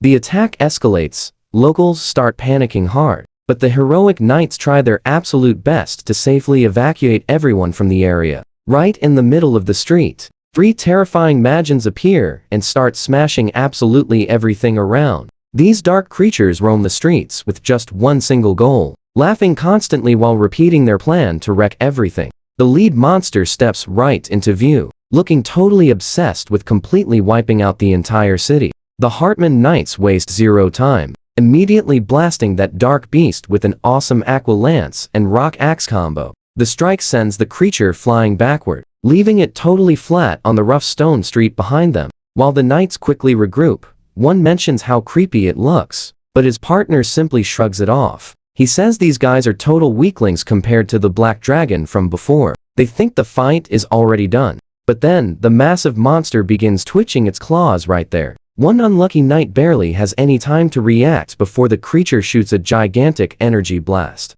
right at them. The powerful attack hits nearby buildings, creating a massive explosion that sends broken wood and glass flying everywhere. Watch closely, guys, as they scramble for cover. They cannot believe this. One knight screams this must be some terrible joke. The monster is actually standing right back up, still coming directly for them, even though its entire head was completely blown off a second ago. This monster simply refuses to stay down. Siluria suddenly realizes this beast is just as stubborn as that demon dog, so she steps right up, unleashing her magic, calling out an awesome windlock spell that traps the creature inside a massive swirling vortex. Siluria quickly yells for Tilty to take the opening. Tilty is extremely hyped to jump in, pushing her hands forward and cheerfully commanding the darkness to completely crush their terrifying enemies right now, sending massive dark claws that wrap around the wind trap. It completely engulfs the monsters in an epic mix of shadow and wind magic. While watching all this, the Hartman Knights are totally losing their minds over Tilty's power. While Tilty playfully giggles, Siluria intensely analyzes the battle, realizing these particular fiends are actually way weaker than Dogura was. The monsters are still angrily growling, trying hard to fight back. Siluria points out they still have 2 more of these beasts left to defeat. Tilty is totally hyped up, saying she will do her absolute best. She runs forward alongside Siluria to finally end this. But hold on, did you hear that? A deep voice suddenly asks what they're doing. Everyone instantly freezes when a massive armored boot heavily stomps right down. It is Mob and the Devhip Knights showing up in full force. They look like they are about to cause some serious trouble here. Siluria recognizes the big guy instantly. The Hartman Knights realize Mob is a prestigious royal guard for the Devhip family. He loudly tells them they finally arrived, suggesting everyone should quickly team up to completely save this burning town. But right as he speaks, the shocked team asks what he is doing. Suddenly, his face starts horribly twisting, growing creepy extra eyeballs everywhere. Tilty and Siluria can only watch in absolute shock, desperately praying this nightmare is not real. The terrified knights begin panicking hard as one of Mob's massive eyes bulges out. He weakly rasps out one final cheer for Lord Walder. Suddenly, a blinding flash of light erupts, leaving absolutely everyone wondering if this is the terrifying power of a cursed tool. The heroes quickly scramble backward just as a massive, monstrous clawed arm violently swipes through the empty air right before them. The horrific monster that was Mob growls that Lord Walder will dominate everything, while the corrupted knights declare Hartman the true enemy. We just witnessed his complete transformation. Stick with me here. Tilty's crew just realized the absolute worst has happened, suddenly facing mindless, freaky beasts with way too many eyes. Every single one of those guards transformed into a terrifying demon. Siluria can barely even speak as she watches this absolute nightmare unfold. She desperately calls out for her brother as everything completely falls apart. But meanwhile, the epic story quickly shifts right back to Sold's supposedly quiet home. Outside, the manor still looks perfectly peaceful, for now, but inside his personal room, Sold is actually fast asleep in his cozy bed. However, he is totally trapped in this incredibly bizarre dream, and his eyes suddenly snap wide open, like he's witnessing something genuinely mind-blowing. This pulls us right into his vision, showing two massive spirit beasts standing over him. Suddenly, these huge creatures start talking, revealing to him that their shared power is actually true demon energy. They drop a seriously heavy warning saying the more he uses that strength, the more he surrenders to the dark, and eventually, he will become a total monster who has to cast his entire humanity away for good. Now, pay close attention here. The massive beasts loom over Sold Ranger, waiting to see his next bold move. The imposing spirit beasts keep pressuring Sold, claiming it hardly matters if he transforms or entirely loses his humanity. But Sold doesn't look bothered at all, calmly replying that his epic destiny has actually been locked in for ages now. Standing tall between the two massive creatures, he proudly yells that his only goal is protecting his villainous sister. Reaching his hand toward the spirits, he firmly tells them to just shut up and follow his lead. The mighty beasts happily accept his resolve, boldly declaring that this is the demon god style's true power. Meanwhile, back in reality, Frey arrives at the Ranger family manor carrying some special gear. She fiercely storms right through the front door, demanding someone tell her exactly where Sold is. Baba and the stunned house guards are completely caught off guard, frantically trying to stop her and asking what she needs. So, Frey casually mentions she is a friend, demanding to see his room even though Baba frantically warns her that the young master needs rest. She completely ignores him, kicking the bedroom door wide open and yelling about his sleep. Sold is finally up, standing by the window to stretch his arm out and test his newly awakened strength. Then Frey suddenly pops in with a huge grin, winking as she notes he's finally awake, while Baba just stands there looking absolutely stunned. Sold flashes her a really warm smile, casually mentioning he literally just opened his eyes. So, she confidently steps forward, holding out a cloth-wrapped package and happily mentioning she finally finished making the special item she promised. Frey looks incredibly proud of herself, excitedly telling him she crafted this masterpiece specifically for him. Sold looks absolutely hyped, repeating in awe that this legendary sword is meant only for him. It is finally revealed as a stunning weapon Frey calls the Sword of Sold, famously known as the Luminous Blade or Magic Light Sword. Sold holds it up in total shock, asking if she is serious about the name before amazed at how light and beautifully crafted it feels. Frey crosses her arms confidently, proudly stating the Luminous Blade will beautifully respond to his magic style. But get this, you and I both know how wild it is when Sold realizes this legendary endgame weapon is actually the absolute strongest sword in all of existence. Frey gently tells Sold to be careful with his weapon, which catches him off guard for a second as she explains that even as the brilliant creator of it, she honestly doesn't know its absolute limit of power. Frey looks slightly worried, genuinely hoping the powerful blade doesn't overreact to his massive magic and accidentally end up becoming a serious danger to him. Sold just stands there confidently holding the sword, telling her not to worry because he's got this. He begins imagining his epic future, picturing the massive monsters and fierce dragons he will inevitably face. He absolutely knows this new magic light sword will effortlessly slash through absolutely anything that foolishly tries to stop his path. Seeing his unwavering confidence, Frey can't help but give a small, proud smile, but then she tells him to hurry up. Just as panicked shouts outside reveal a massive monster has invaded town and everything is falling apart. The peace vanishes instantly as smoke and fierce flames rise from nearby buildings. Meanwhile, a massive horde of monsters swarms the chaotic streets, causing everyone to completely freak out and run for cover. ZG loudly yells that they are in major trouble because the odds are awful. But the brave knight beside him sharply tells him to stay focused and hold steady. Soya bravely steps up, confidently shouting that it's okay, because she will protect Tilty no matter what. Tilty can only watch and scream her name as a ruthless masked bandit fiercely charges in, roaring at them to fall for the sake of Lord Walga. But suddenly, a massive energy had dropped straight out of the sky, completely shocking absolutely everyone on the chaotic battlefield. Salura looks up at the massive scale of the attack, totally wide-eyed. She recognizes it instantly. The black dragon flame slash completely wrecks the area. And trust me, you will want to see what happens next. Stick with me. We are kicking things off with the massive smoking crater right in the street. Bandits go flying everywhere, and Salura lets out a totally excited shout,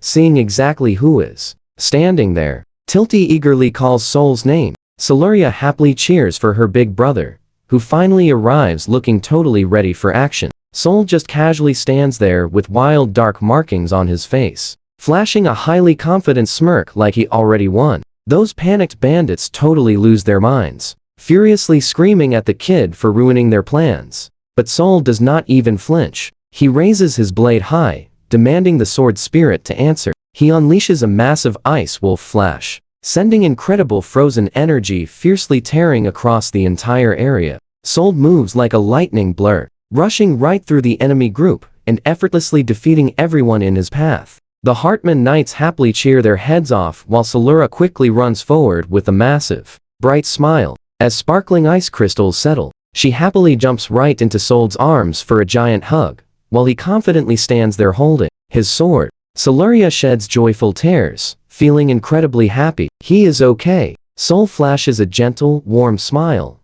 sweetly apologizing for worrying everyone so much, but especially his friend Tilty. The entire group happily crowds around him. ZG and Ein loudly shout how incredibly glad they are he is finally awake and back in action. Soul warmly looks at his friends, happily telling them he is just so incredibly relieved everyone is totally safe. Watch closely now. ZG praises those wild finishing moves, but Audrey is completely amazed. The sword somehow survived all that epic power. Frey checks the aftermath with a calm smile, declaring things are finally over. Like nods along, totally understanding how everything unfolded, while Salura happily watches them both with a giant, cheerful grin. The sword itself is absolutely incredible. It easily handles the Ice Wolf's freezing frost and the mighty Black Dragon's fierce flames without ever breaking at all. That is exactly why Soul holds the shining blade high, proudly explaining this epic weapon was crafted perfectly for the incredible Majin style.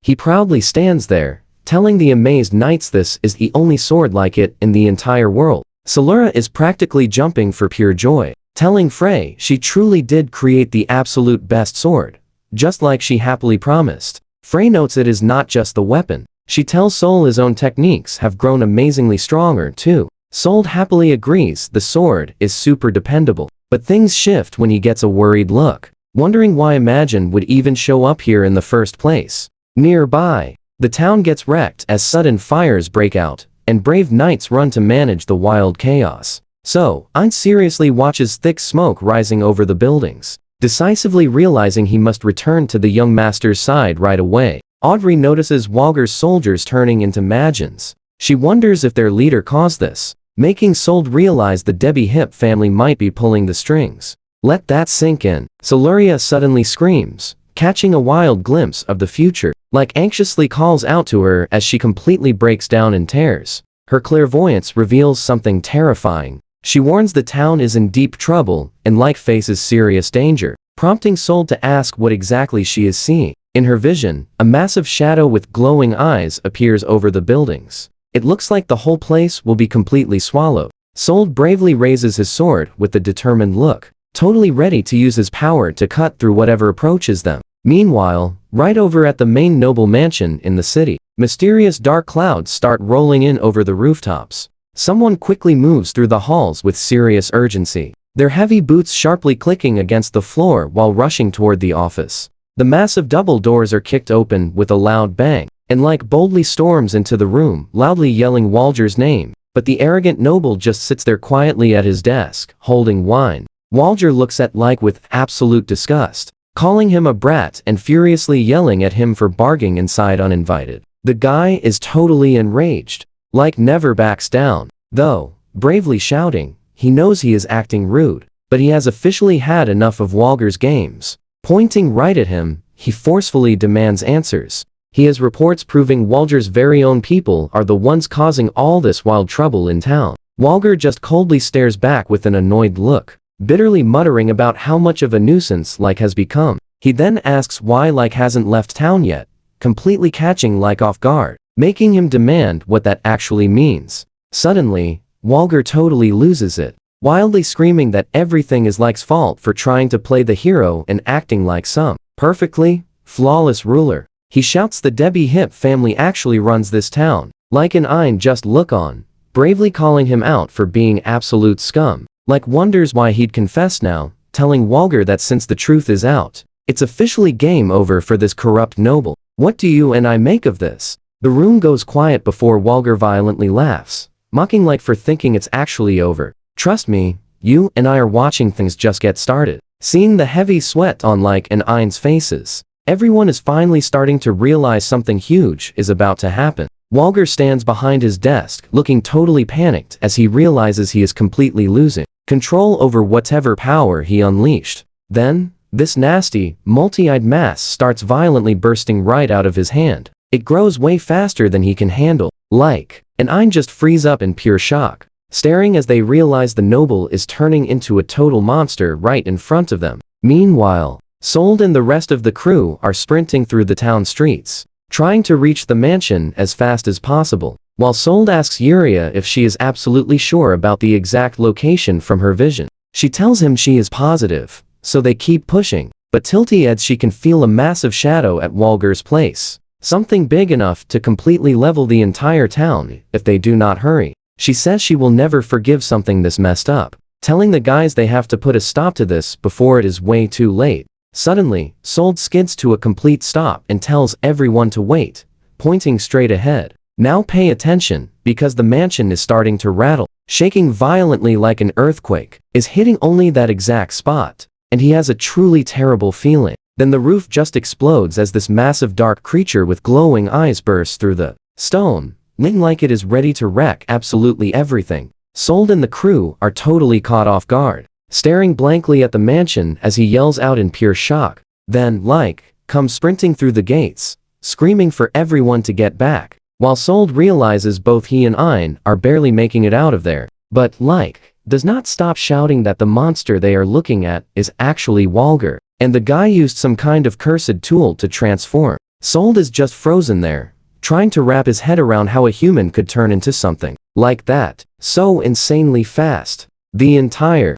group looks like tiny specks as they stand in front of the wreckage, completely dwarfed by the massive creature, which starts growling about how this town belongs to him, and he is not letting anyone take it. The thing is absolutely massive now, an absolute demon with a skull face and a giant glowing eye right in its chest. It lets out a deafening roar, loudly claiming that Tilty belongs to him, as it stands over the crumbling ruins of the mansion. Looking up at the mess, Sold gets this look of total disgust, and calls the beast an absolutely loathsome demon, but the monster does not care, looking down at Like and the others like they are just trash. He is about to wipe away. Sold jumps into action, firing off a powerful wind blast, and yelling that he is not going to let this happen. Then, Like backs him up, screaming that the monster is a fool if it thinks it rules here, since protecting the town is their actual job. Sold calls out Like's name, while Zig and Siluria watch from the side,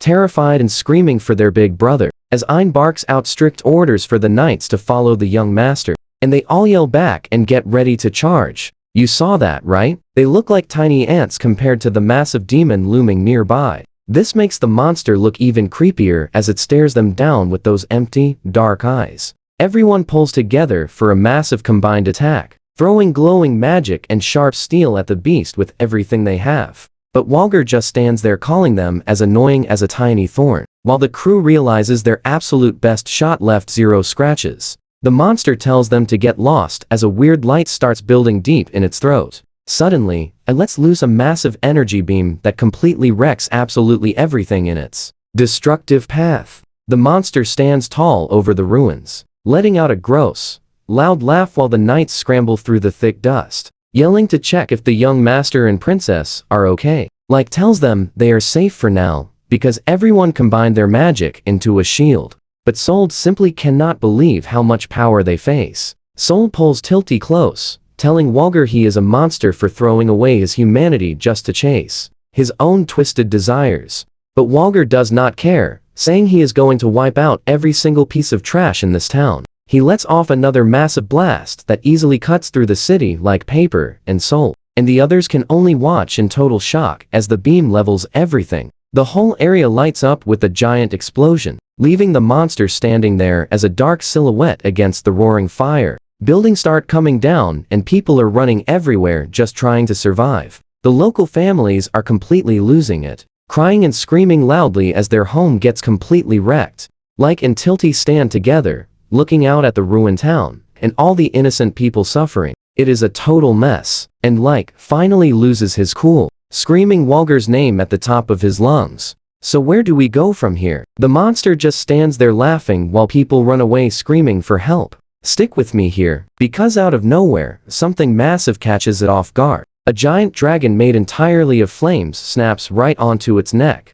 Sold leaps through the air, screaming Walger's name, pouring absolutely everything into this one epic strike. He lands his black dragon flame slash perfectly, and the roaring fire completely engulfs the giant monster's head. Then the incredible force of the massive hit snaps the monster's head backward, while Sold lands flawlessly on a nearby roof. Like shouts to Sold in pure shock, and Siluria desperately yells for her big brother as they all watch this crazy fight unfold. Sold holds his cool pose, asking how they liked that move, but he is already glancing back to check his actual damage.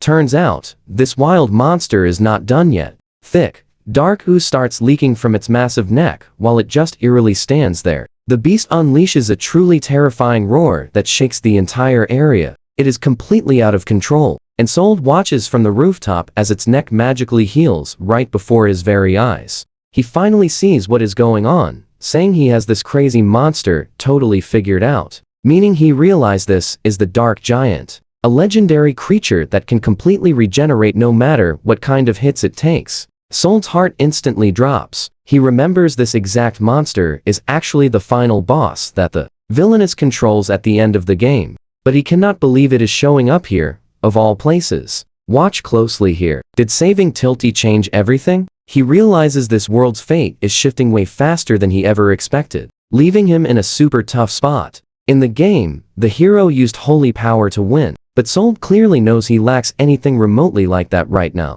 He thinks about using Tilty's wild dark power to wipe this monster out, just like when he fought Dogura, but he quickly stops himself from trying. He knows that crazy power is way too dangerous to mess with. If her darkness grows any stronger than it is right now, she might be completely doomed. And Sold is absolutely terrified it will just push Tilty even faster toward her dark destiny of becoming the villainess he is desperately trying to save. Sold stands on the roof, desperately trying to keep it together. He tells himself he must fight this fate, no matter what. He frantically looks around saying, his sword has to be around here somewhere. But the cliff view shows the city is already a complete and total disaster zone. The Dark Giant just walks through solid walls and crushes houses, all while the mysterious leader stands right on the edge, watching it happen. The masked man looks out at the chaotic mess and calls it perfectly splendid, specifically addressing Mr. Walger. He mentions how Walger's insane need to completely dominate everything has finally summoned a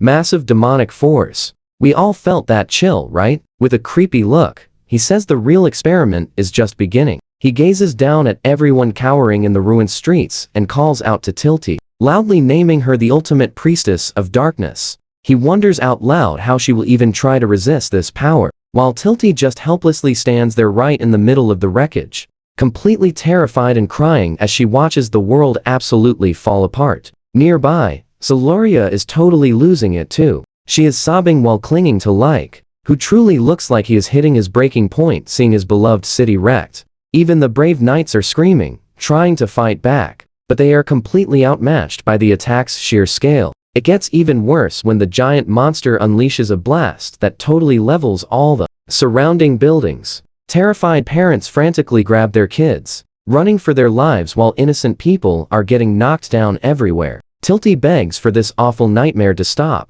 her wide eyes completely full of tears. But the only response she gets is a chilling, dark chuckle echoing through the chaos. Tilty stands there shaking as raw, dark energy starts rising up around her. She cries. She just cannot do this anymore, saying she will never forgive them for what is happening. Tilty completely loses it, letting out a massive scream as a dark mark appears right on her forehead. a giant monster made of twisted wood and shadows erupts out of the ground, with Tilty standing right on its head. She screams out again that she will not forgive them. Back on the ground, is totally speechless. Siluria is right beside him, absolutely terrified, asking what that massive thing even is. The massive, terrifying giant stands incredibly tall over the city's ruins, looking like something pulled straight out of a nightmare. Sold watches from a rooftop as the massive wooden giant faces off against the bone monster. He realizes what he is seeing, completely unable to believe how much pure dark power is coming off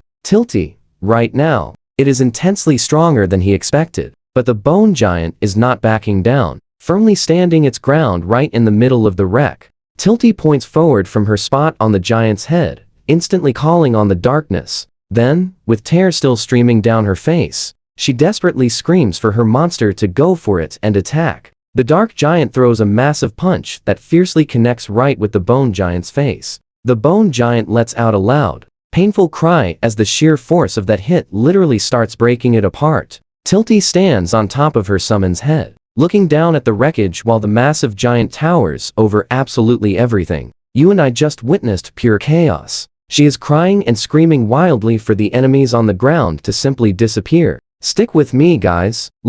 Is absolutely amazed, calling this dark giant an absolute beast with power on a whole other level. He points out that whenever this massive dark giant simply grazes the enemy, Walter's monster literally crumbles away. Wonders if this erasing dark magic just received a massive upgrade. While the bone giant cries out in agony, he looks up, totally praising Tilty for pulling this off. But wait, she actually looks incredibly anxious about something here. She remembers a time when she could only summon those shadowy arms of darkness. But now, she realizes everything changed because the giant's full body is actually materializing right here in the very center of the bustling city. Watch closely now. Tilty stands tall on the giant's head, arms spread wide, excitedly shouting that this is her ultimate dream. She looks completely mesmerized, obsessing over how gorgeous this dark energy truly is. As the giant steps down, she wildly cheers it on, commanding it to keep pushing forward and amplify all that heavy despair around them.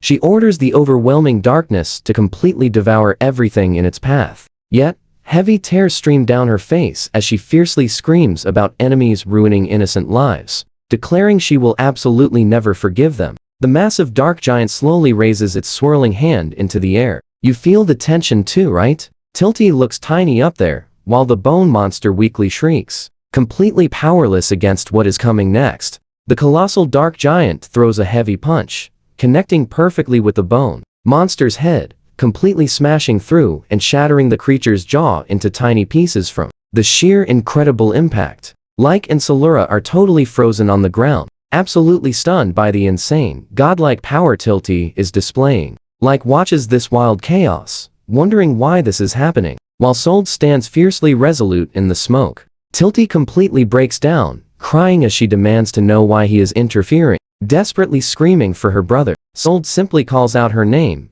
standing steady in the crater with his sword fully drawn. Trust me here. He tells her to stay strong and never lose her reason for living.